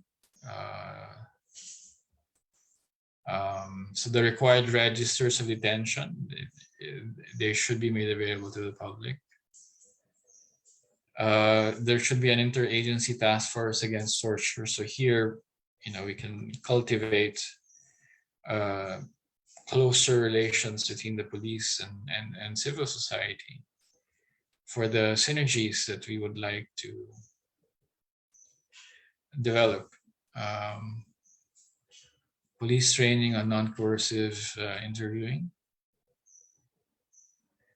body cameras, and not just body cameras, but also in number 7, the next one, cameras to be placed in all investigation rooms and other places at police stations, so that can actually also assist. All right. Well, anyway, the annex would be really some project indicators identified. All right, I'll stop there. Thank you very much for your kind attention. Salamat, Attorney Bob. He's also our safety consulting project. And among the key findings of the baseline study report ay pag-raise of public awareness. Yung pa rin raise public awareness on human rights and torture ay bawal. Kahit anong panahon, kahit anong pagkakataon, bawal. But in achieving this, under the project, we plan to develop a home-based message, yung mga home-based messaging. Para makapag-build ng trust and confidence, lalo-lalo na sa mga police authorities and of course, party ng Department of Justice. That we can, kaya natin makapag-create ng society na walang good, kaya makasama. So yun yung pinaka-buti ng mensahe. At the same time, yung baseline study, we plan to translate the baseline study into our language, Filipino. Pero hindi yung whole study. Yung executive summary part ng study, then itong study na to will form part of our platform in engaging the authorities. The recommendations, because these recommendations are evidence-based, are based on the factual testimonies ng mga survivors and based on many reports. So, yun yung magiging platform dito. Kung may mga questions sa mga naunang mga resource reports and textbooks, later we will acknowledge them. Sa talk show mamaya, kasama si Atty. Jackie, Atty. Castillas, First Fruiter Castillas, and we also invite sana makasama din ang representative from the TFDP IDM to join us sa casual conversation. And I would like to acknowledge, hindi ko na po isa-ismin yung mga pangalan ng mga participants, but yung mga ahensya organization na lang po nila. I would like to acknowledge the presence from the National Prosecution Service, the DOJ. We also like to acknowledge, of course, our friends from the Philippine National Police, the IDM, HRAW, and from our friend from the EU delegation to the Philippines.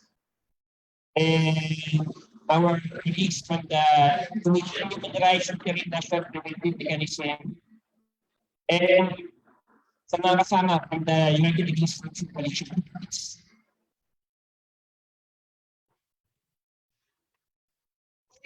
So like to acknowledge yung ating mga online participants na nag-join din sa activity natin ngayon. So, as of kanina mga 11 o'clock, mga 57 participants are joined. So, AFAD, Dr. Ben Molino, the INPM member and current MAG board member, CIHR 12, CCPO, CLRDC, DOJ RPO 3, DOJ RPO 11, DOJ RPO 1, DOJ NPS RPO 8, HRAW, JPIC, PMSP, para Pangarap Ko Movement, MAG, TFDP, Y4R, PNP, and RPH RAW.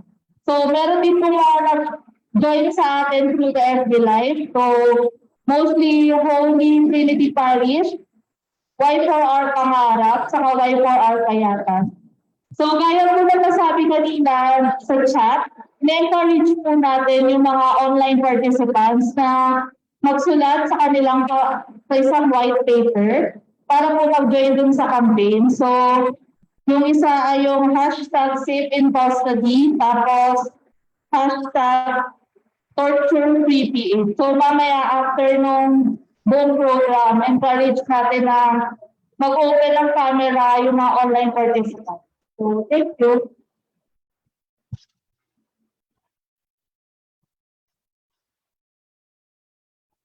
So for that, siguro ito yung isa sa mga highlight ng program. In-invite po namin yung representative from PNP, tapos representative from DOJ, Attorney Abastillas, saka po si Attorney Jacqueline Andeguia, CHR Executive Director. So dito po tayo sa ating section.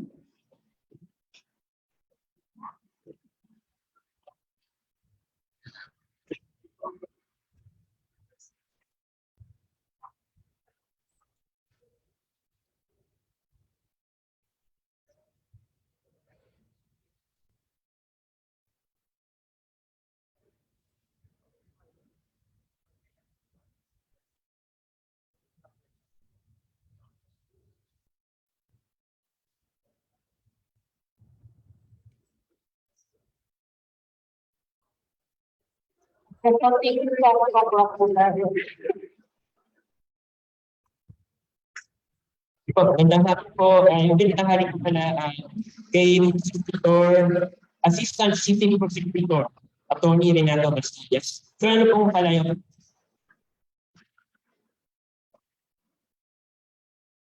ang palaya ko ay Reds. Because the Reds.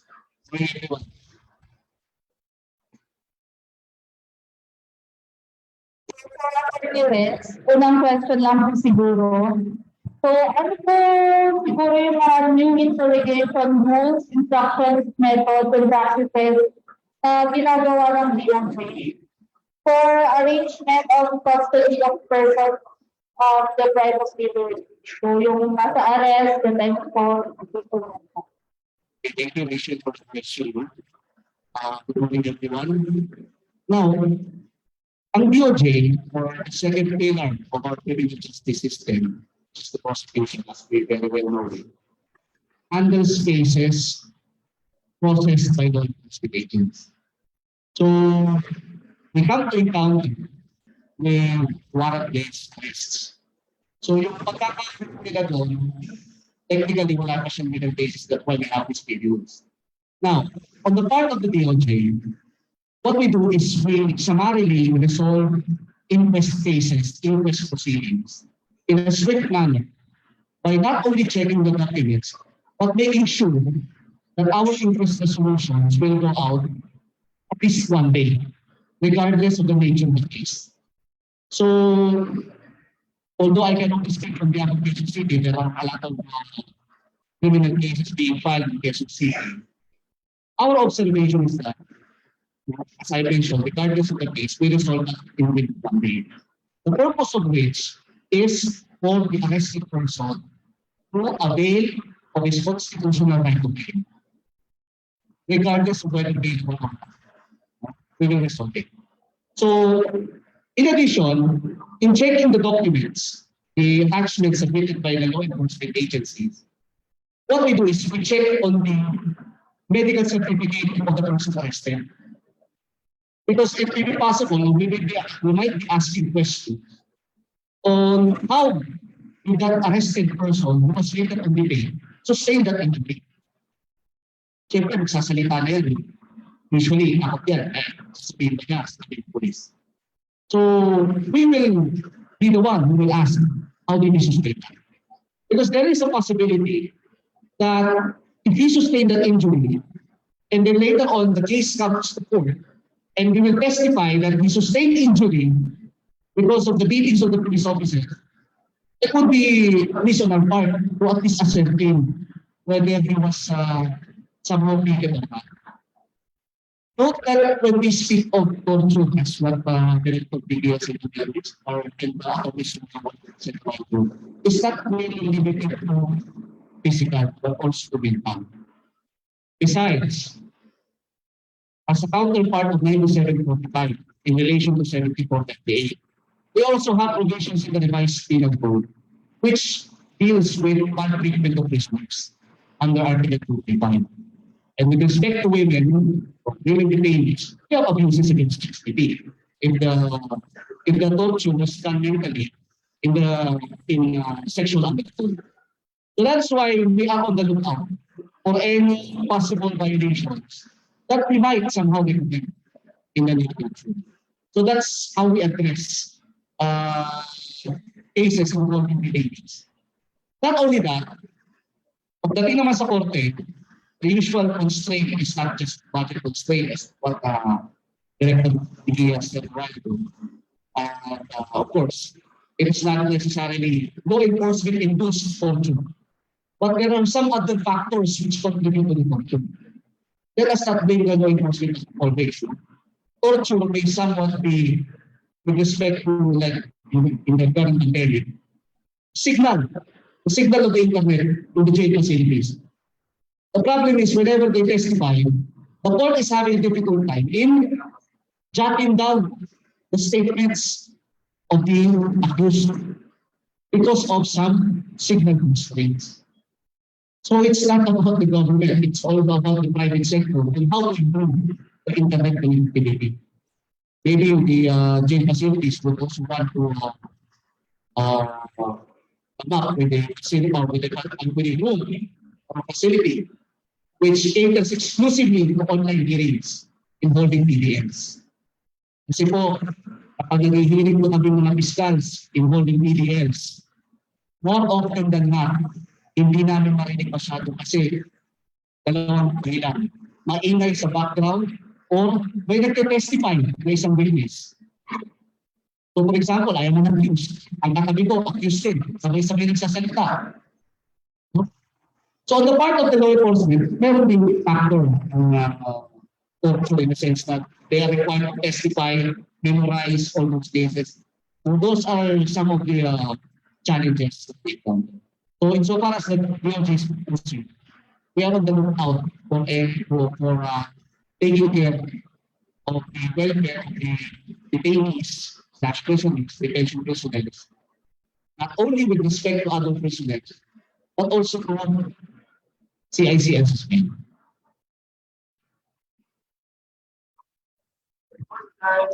In terms of filing and complaint, nationwide po tayo application or selected cities and municipalities for Nationwide application or online complaint. Yes, the Supreme Court has issued a memorandum to that effect that with respect to PDLs, it will be done on time. Though I can only, like I said, I can only speak on behalf of Quezon City, but in Quezon City, we are in full implementation of the online therapy. That is why it is a challenge also. Now, these detainees, they right to be because of the sickness of states. Some detainees again still some of them frustrated, not only because they cannot be heard, but they only have a limited time in comparing with their respective counsels. So parang hindi sila nagpa-practice ito in fighting from the nakita. So those matters should likewise be addressed in this in connection with the advocacy against torture. Thank you for that po, Atty. Vince. For the PNP naman po, siguro ano po yung parallel efforts din po ninyo on ensuring the rights of the persons deprived of liberty is upheld. So, any updates po on the revised PNP police operational procedures? Thank you very much. By the way, I'm Police Lieutenant Colonel Al Magdinawan. You can call me Al for short. Okay. So, first and foremost, I would just like to emphasize that the PNP is of one with the HR and of course our partner civil society organizations in ensuring that incidents or cases of torture will be prevented. So as part of the PNP's rights-based policy, okay, we actually have a two-pronged approach to address the commission of torture. So first, we have this preventive approach. So part of this preventive approach, we focus on two matters. First is the development of systems and procedures and human resource development. Under our systems and procedures, the PNP issued various memo directives, various manuals, including our Police Operational Procedure 2021, incorporated therein are provisions which strictly prohibited the commission of torture and of course the observance of the human rights of those arrested individuals, those who were detained and everything. So also part of our procedure in the PNP to prevent torture is the conduct of inspection. So we heard it right. Hindi lang po yung CHR nagkakandak po ng mga surprise inspection. We also have these human rights officers in every region to conduct surprise inspection to this custodial facilities of the PNP. Now, with respect to the preventive approach of the PNP, meaning after the fact, that's the time our office, the Directorate for Investigation and Detective Management, comes into place because we are the one who or making sure that for every violation of the anti-torture law or any commission of torture, it will be investigated and the appropriate administrative and criminal cases against erring PNP personnel will be investigated and of course will be filed against them. Okay? Now, let me also emphasize that in the PNP, we do not maintain jails, we do not maintain prisons. What we have are custodial facilities, which are actually temporary lock-up facilities designed to temporarily hold PDLs or in the PNP, we call it PUPC or person under police custody. Okay? So, ayun po. So what we are doing with the PNP is we actually collaborate, we coordinate with the Supreme Court for the immediate issuance of the commitment order. Because we believe in the PNP, part of the problem, what I mean, one of the most efficient and effective way to prevent torture is to address the problem of decongestion. Like what I said a while ago, ito po mga custodial facilities namin, these are not designed to hold the PUPC or person under police custody for a longer period of time. So the faster the commitment order will be issued by the court para makumit na po itong mga PUPC or PDLs sa BGMP, mas may iwasan po natin yung commission po ng torture. So yun lang po. Thank you very much po, ma'am, sir. Yes, one of the studies reports that yung mahabang pre-trial detention yung pinakakagdag ng execution ng itong sa facilities. So what can you say about yung recent Supreme Court ruling on the municipal cameras when arrest warrant? Any thoughts about that? With respect to the implementation of the full body worn camera, of course, the PNP will support it. May issuance ang Supreme Court eh. Of course, the Supreme Court are the ones who provide for the rules with respect to the manner of arrest and everything. So, us in the PNP just comply with it. So, there are some just issues and concerns on the part of the PNP. I don't know if this is the proper way to air it right now. Like for example, when the body worn camera was issued, actually, as in the PNP, do not have enough body worn camera. So the rule provides for the use of alternative recording device. But if you will look at the specification of the ARDs, it is almost similar to the specs of the body worn camera itself. Yes. And by the way, if I may add, with respect to the implementation of the anti-torture law, I forgot to say regarding the human resource development. Us in the DIBM, we have this training for officers and non-commissioned officers. We have this criminal investigation course for non-officers and the investigation officers basic course. So for officers, so we actually have this human rights module, which deals with which included their themes, the anti-torture law, the anti-forces appearance law. So, kasama po yan sa tinuturo sa mga kapulisan natin. In addition pa po ito, doon sa mga seminars and trainings being conducted by the PNP raw. So since nabanggit ko na rin po yun, kasi kanina napag-uusapan ko is oversight, the need for an oversight. Actually, the PNP po, yun nga po, meron kaming PNP Human Rights Affairs Office to oversee the implementation of this mechanisms of this law.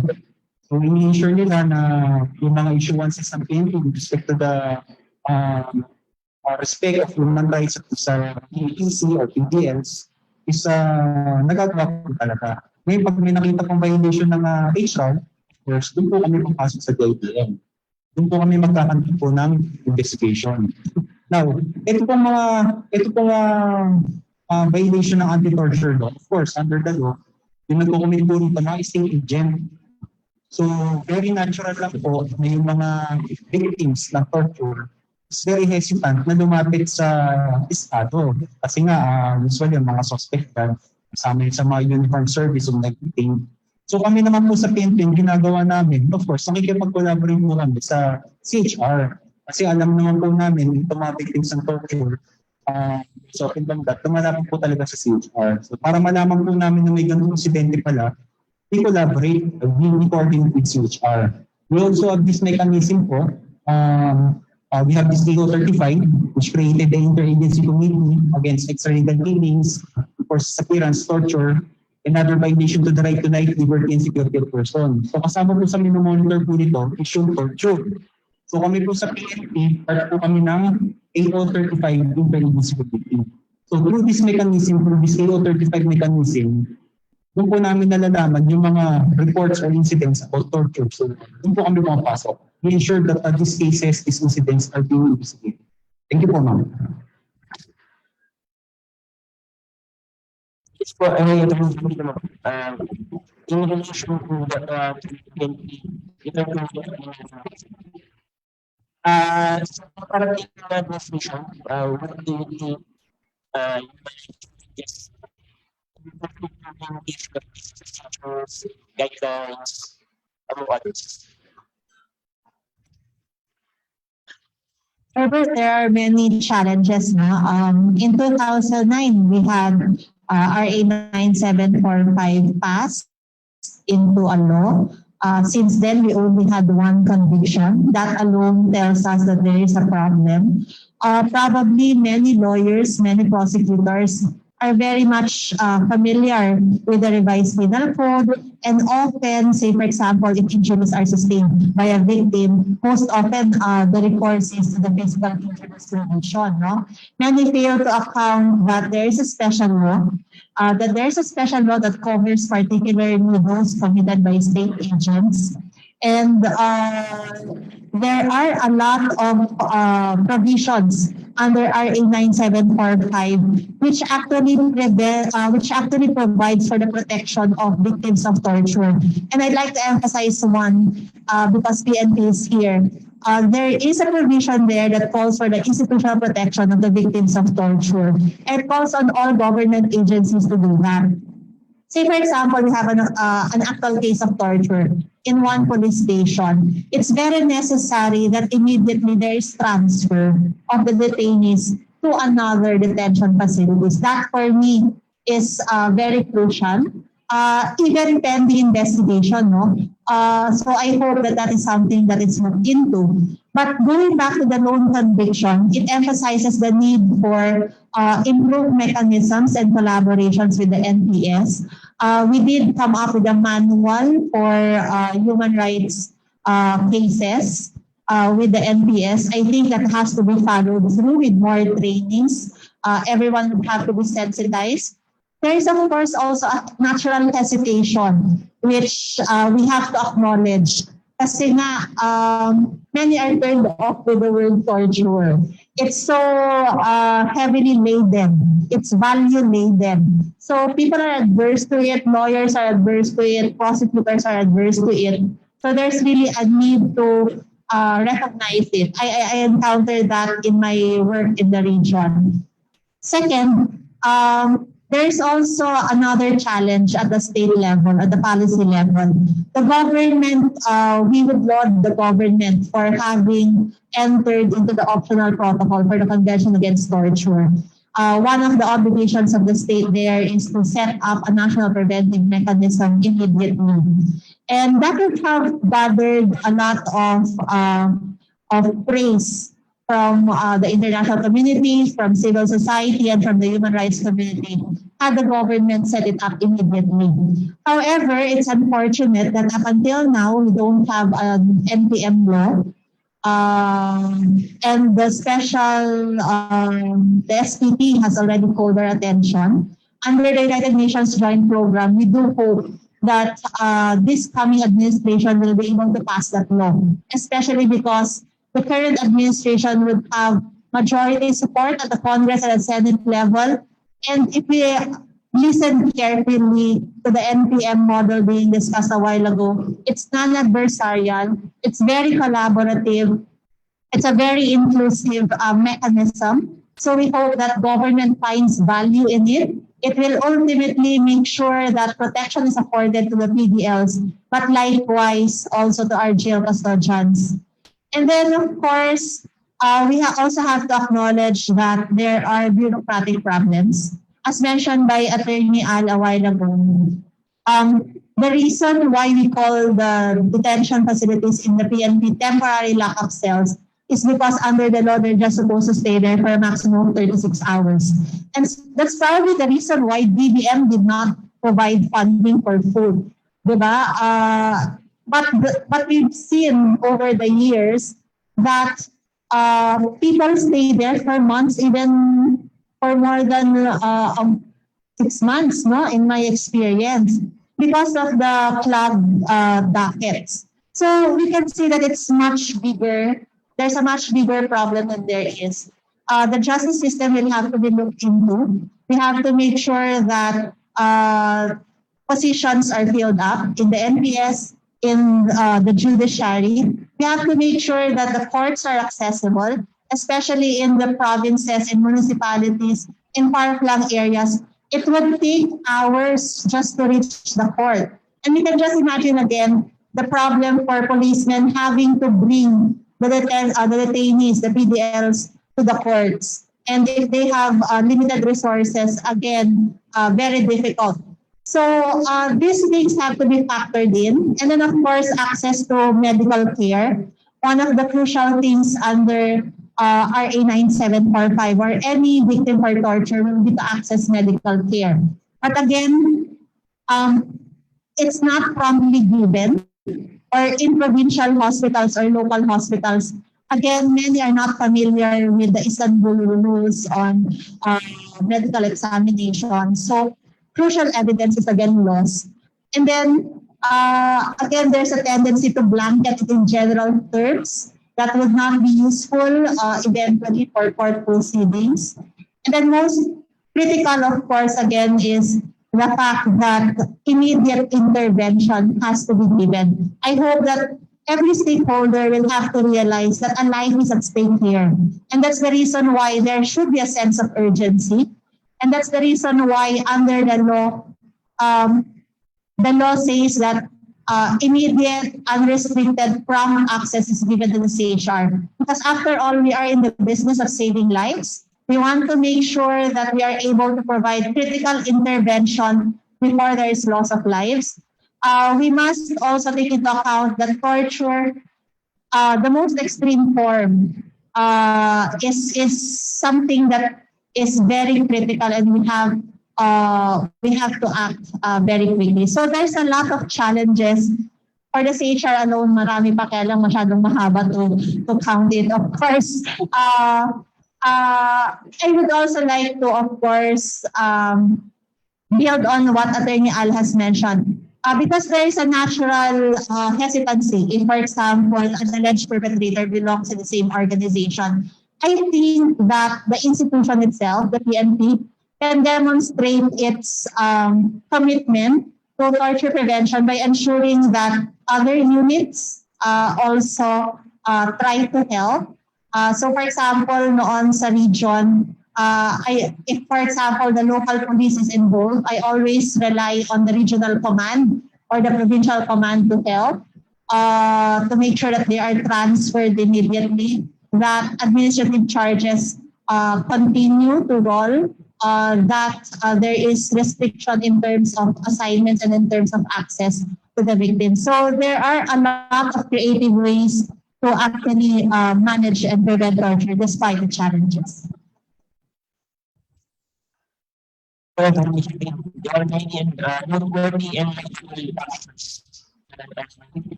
PNP. For students, any update on the site? Nakontinue kami ay A-interview. Ano na kung ito A-interview? Access na things I did for the A-35 interagency. Hanggang this point, ang office ay patuloy na boards. They are constantly acting on it. Although there are some constraints on the proper cooperation of the applicants or perhaps the stakeholders involved. So up to this point, we are in the process of implementing the same. And right now, we are still on the lookout for any cases involving the cooperation of these stakeholders. So right now, we are still observing what methods or methodologies that should be implemented to further enhance and strengthen. So that so that we can make some recommendations. We would like to add that our prosecutor general on a regular basis is requiring all prosecutors to submit whether trial prosecutors or investigating prosecutors for that matter to make a report on whether they handle torture cases. That is why, for example, given here in our city, Quezon City, we constantly monitor because our prosecutor general, Secretary of Justice, rather, to the prosecutor general, is in constant contact of conditions for torture. Yes, I hope I'm going to introduce the Secretary is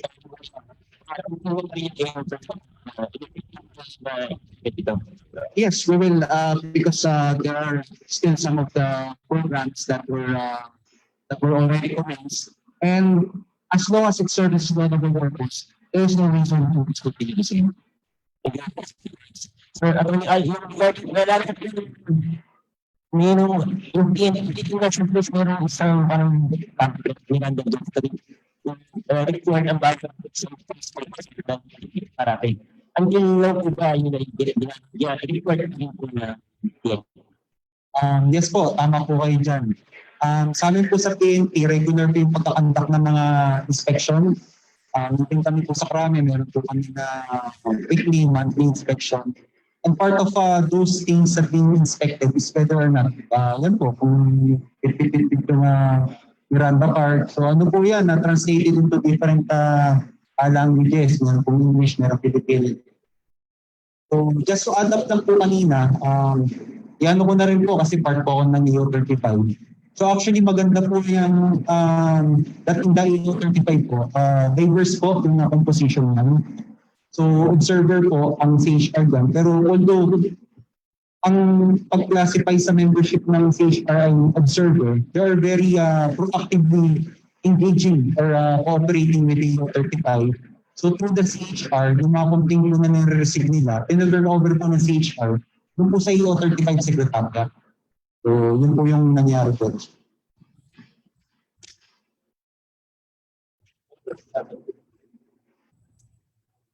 So gusto ko lang susugan yung sabi ni Attorney Al, no? We are actively participating in the EU35 mechanism. Attorney Chas is a regular member together with Attorney Tinga. They have traveled all over the country to handle and talk about different cases. And we're so happy because in that regard, we're able to surface those cases that need urgent attention. And the good thing about it is that all the stakeholders are there, DOJ, PNP, AFP. So we're able to find a solution to those cases. And of course, sabi na natin, napaka-importante also kasi yung EU35, bahagi rin yan ng isa sa mga deliverables under the UNJP program. And sabi ko nga kanina, isa rin sa mga deliverables dyan yung pagpasa ng NPM law. Sana isa rin ito sa mga maaabangan natin sa mga susunod na taon. Napakahalaga nung ginawa ng INPM for the past few years. We'd like to, of course, acknowledge Chair Leah for having led that initiative together with all the NPM members. The CHR designated itself as the Interim National Preventive Mechanism back then in 2016, 2017, because we wanted to help the government because government was in breach of its obligation. But it's not sustainable without a law. And therefore, a law will have to be urgently passed by Congress. So we are urging, of course, our partners here, the PNP, DOJ, and Congress I hope that they will find beauty in passing the law and immediately have it enacted in the law. So, maganda po yung discussion natin pero we are running out of time. So, any questions po from our on-site participants? Okay. Tapos, if wala po, meron po question from the Zoom and FB Live. So, what is being done to address cases of torture committed against children, especially CICL, CAR, and children in situation of armed conflict? So, from CLDRDC po ito, CLDRDC. Sino po kayang pwedeng sumagot?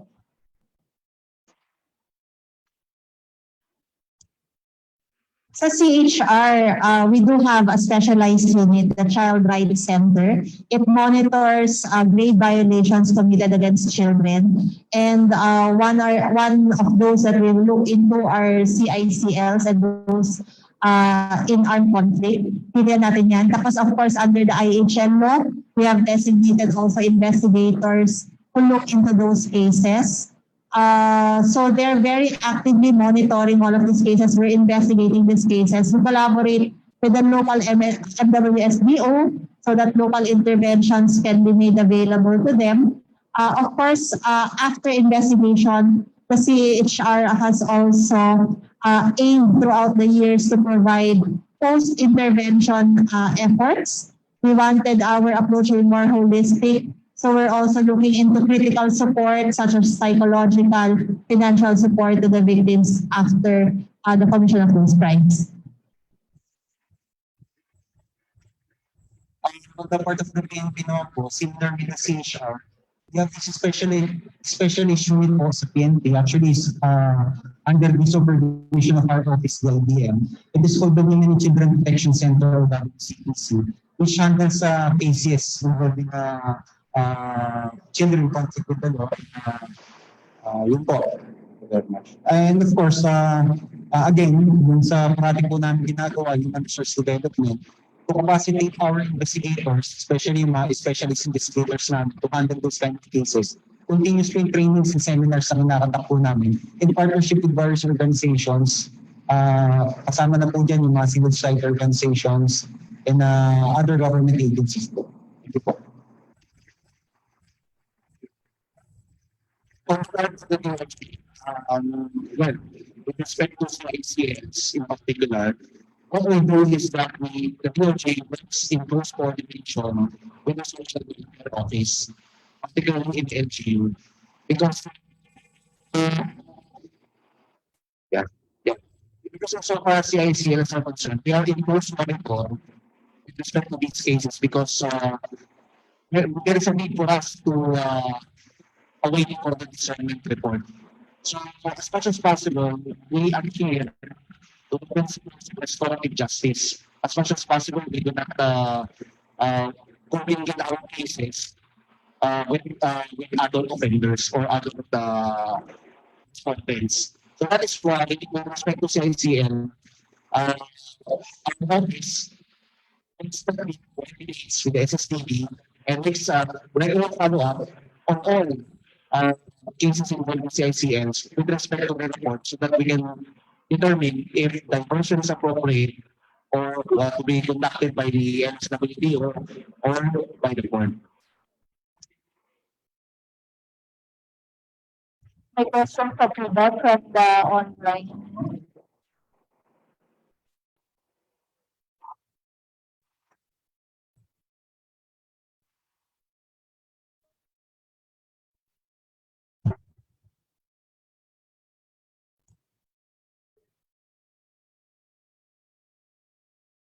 Sige po. May gusto po mag-share si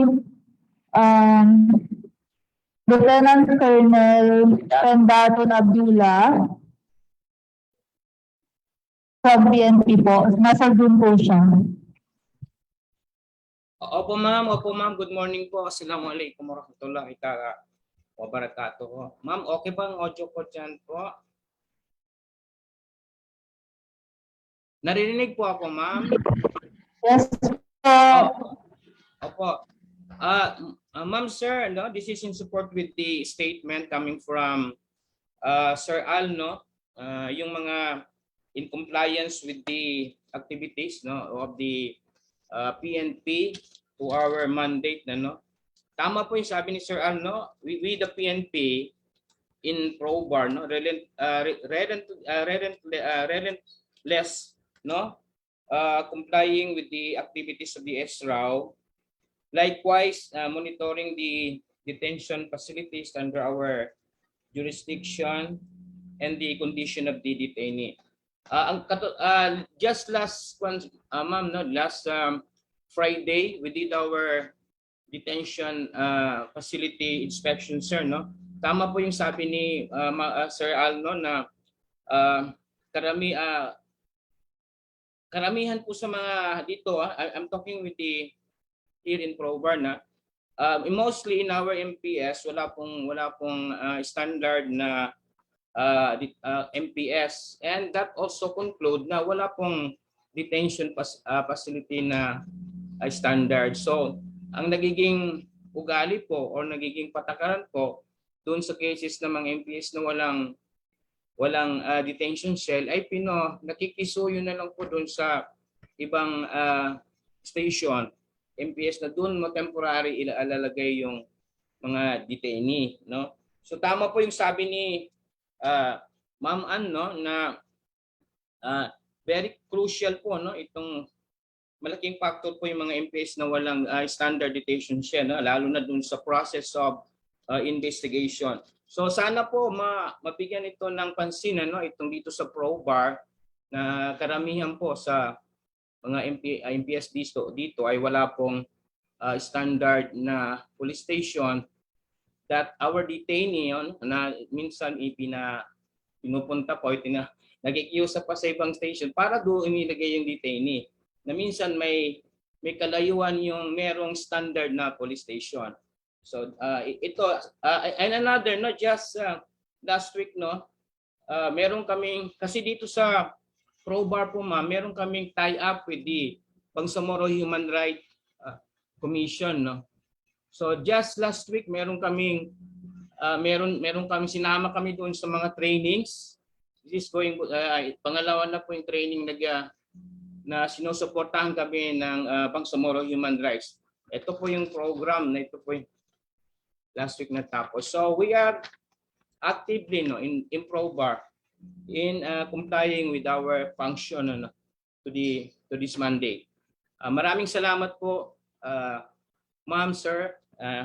Wassalamualaikum warahmatullahi taala wabarakatuh. Thank you so much po, sir, for the sharing. So, any final words po siguro from our partner agencies and their some notes on torture prevention po? Sino pong gusto naman? DOJ. Okay. The DOJ is one with the prevention of torture. And the DOJ has been constantly innovating and taking steps in ensuring not only the occurrence of torture, although we only step in whenever there's a need to prosecute cases of torture, but we are also one in preventing the same. Although I am not only from DOJ, I am also from the academy, particularly in the criminology academy. It is just now that we introduce the subject of human rights in the criminology course under CMO since 2018. Not only that, no, speaking of detention, to be more particular, we also introduced the subject of the therapeutic modalities. Because it involves not only because consistent with the advocacy of the correction is not just about being strict, but being compassionate towards detainees. So that is perhaps the reason why torture prevention begins as early as during the student days of this program. So I am calling on our stakeholders, the APT, CHR, to work closely with our organization, the criminology profession, in inculcating to the students the value of human rights. Because mind you, no, in just this time, this coming December, this is the first time that they will take the board exam, including human rights. With only 5 questions in it. So, napakaaga pa sa ngayon para ano. Pero as early as now, we can all work together in educating the youth, and that includes the criminology students. Thank you, everyone.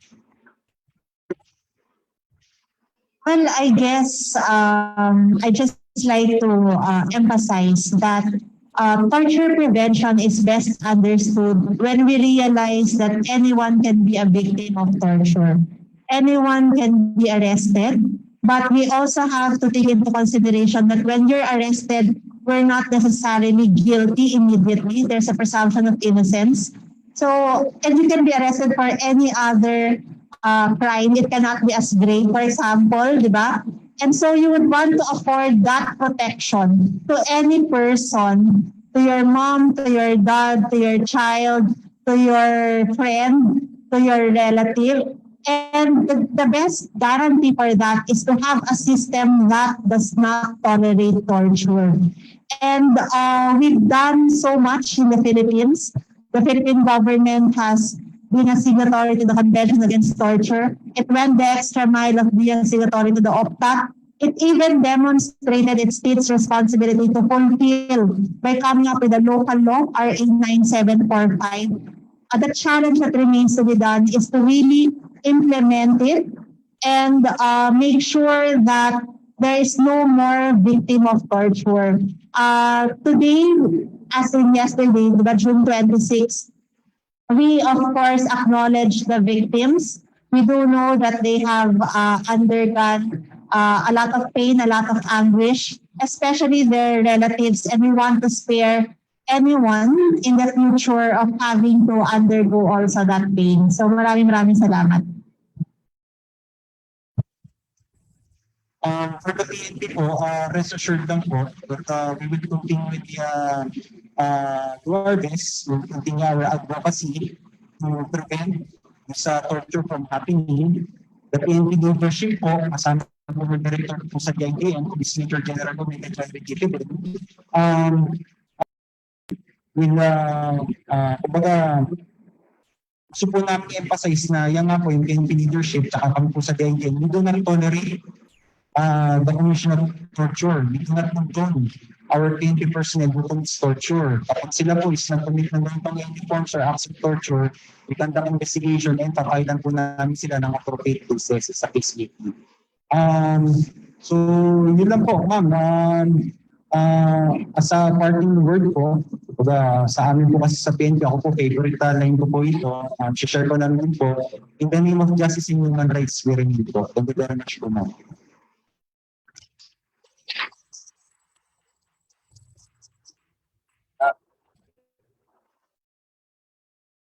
Pero lang po namin yung aming suggestions sa pag-isip na itong public event na dito hanggang sa importance ng torture prevention work in the country.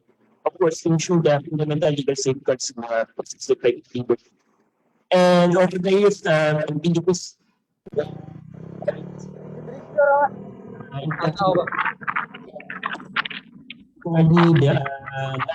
na-highlight ito ng panahon ng pandemya. Yung jail congestion ng dating mga jails. At at the same time, yung mga ibang mga cuts in implementing criminal procedures and safeguards that are in line with the international human rights standards. Nakagawa ba yan, no? Dapat pa sila diya, alas 12? That's one of the challenges here. So, the APT particularly, while we welcome the incoming administration, at the same time, like to reiterate the need to improve the implementation of the Philippines Anti-Torture Act that criminalizes torture and protects the rights of the victim, including those under the Task Force. So, in the end, we would like to stress the importance of constructive dialogue, creating transparency between among different stakeholders, and consolidate all our actions towards strengthening integration po yung magkakaroon ng greater public confidence sa mga authorities that ang ating criminal justice system ay gumagana effectively with action. So, we hope that building a broader consensus that everyone well imposed should be treated with dignity and respect. Thank you po. Maraming salamat po. Maraming salamat po.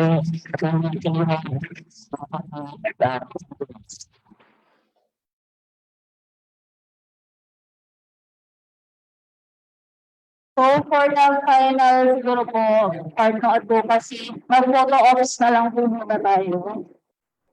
So we also encourage the online participants to show their cards kasi on ang camera.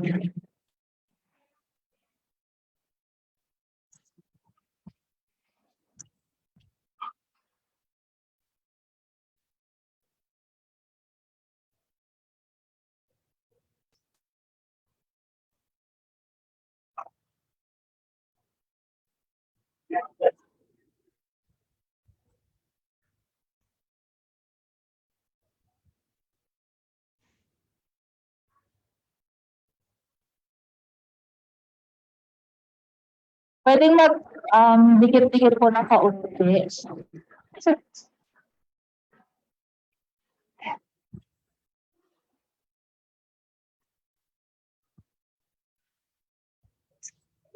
Pwede po pumunta yung iba sa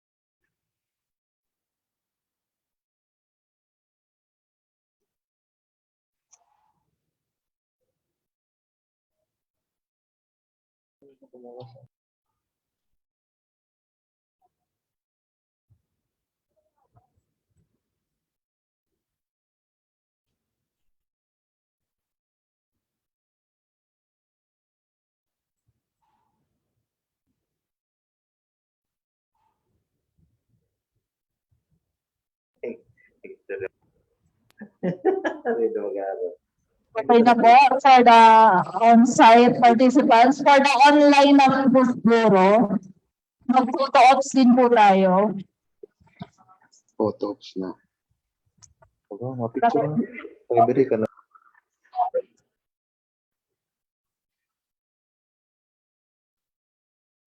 Okay ba?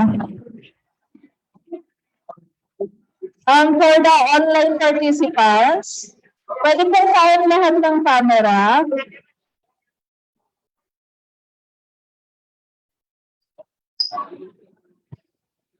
Okay. Okay na po ba lahat? Okay. So we have 2 pages po. Page 1. Palabas po ng inyong mga placards. Okay. 1, 2, 3. Second page naman po.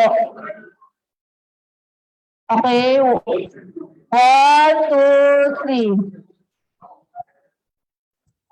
Okay na po. Thank you.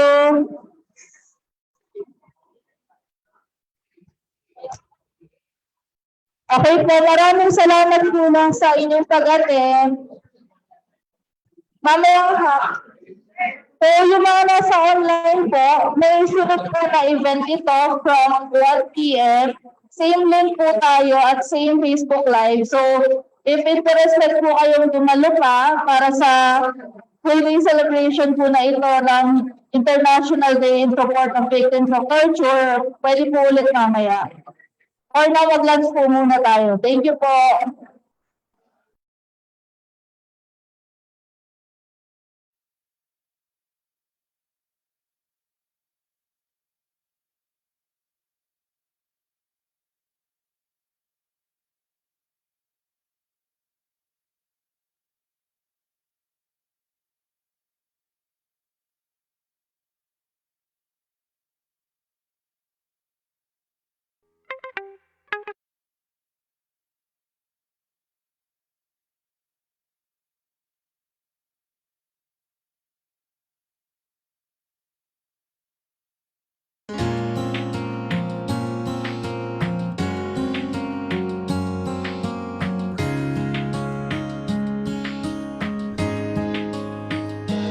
Wala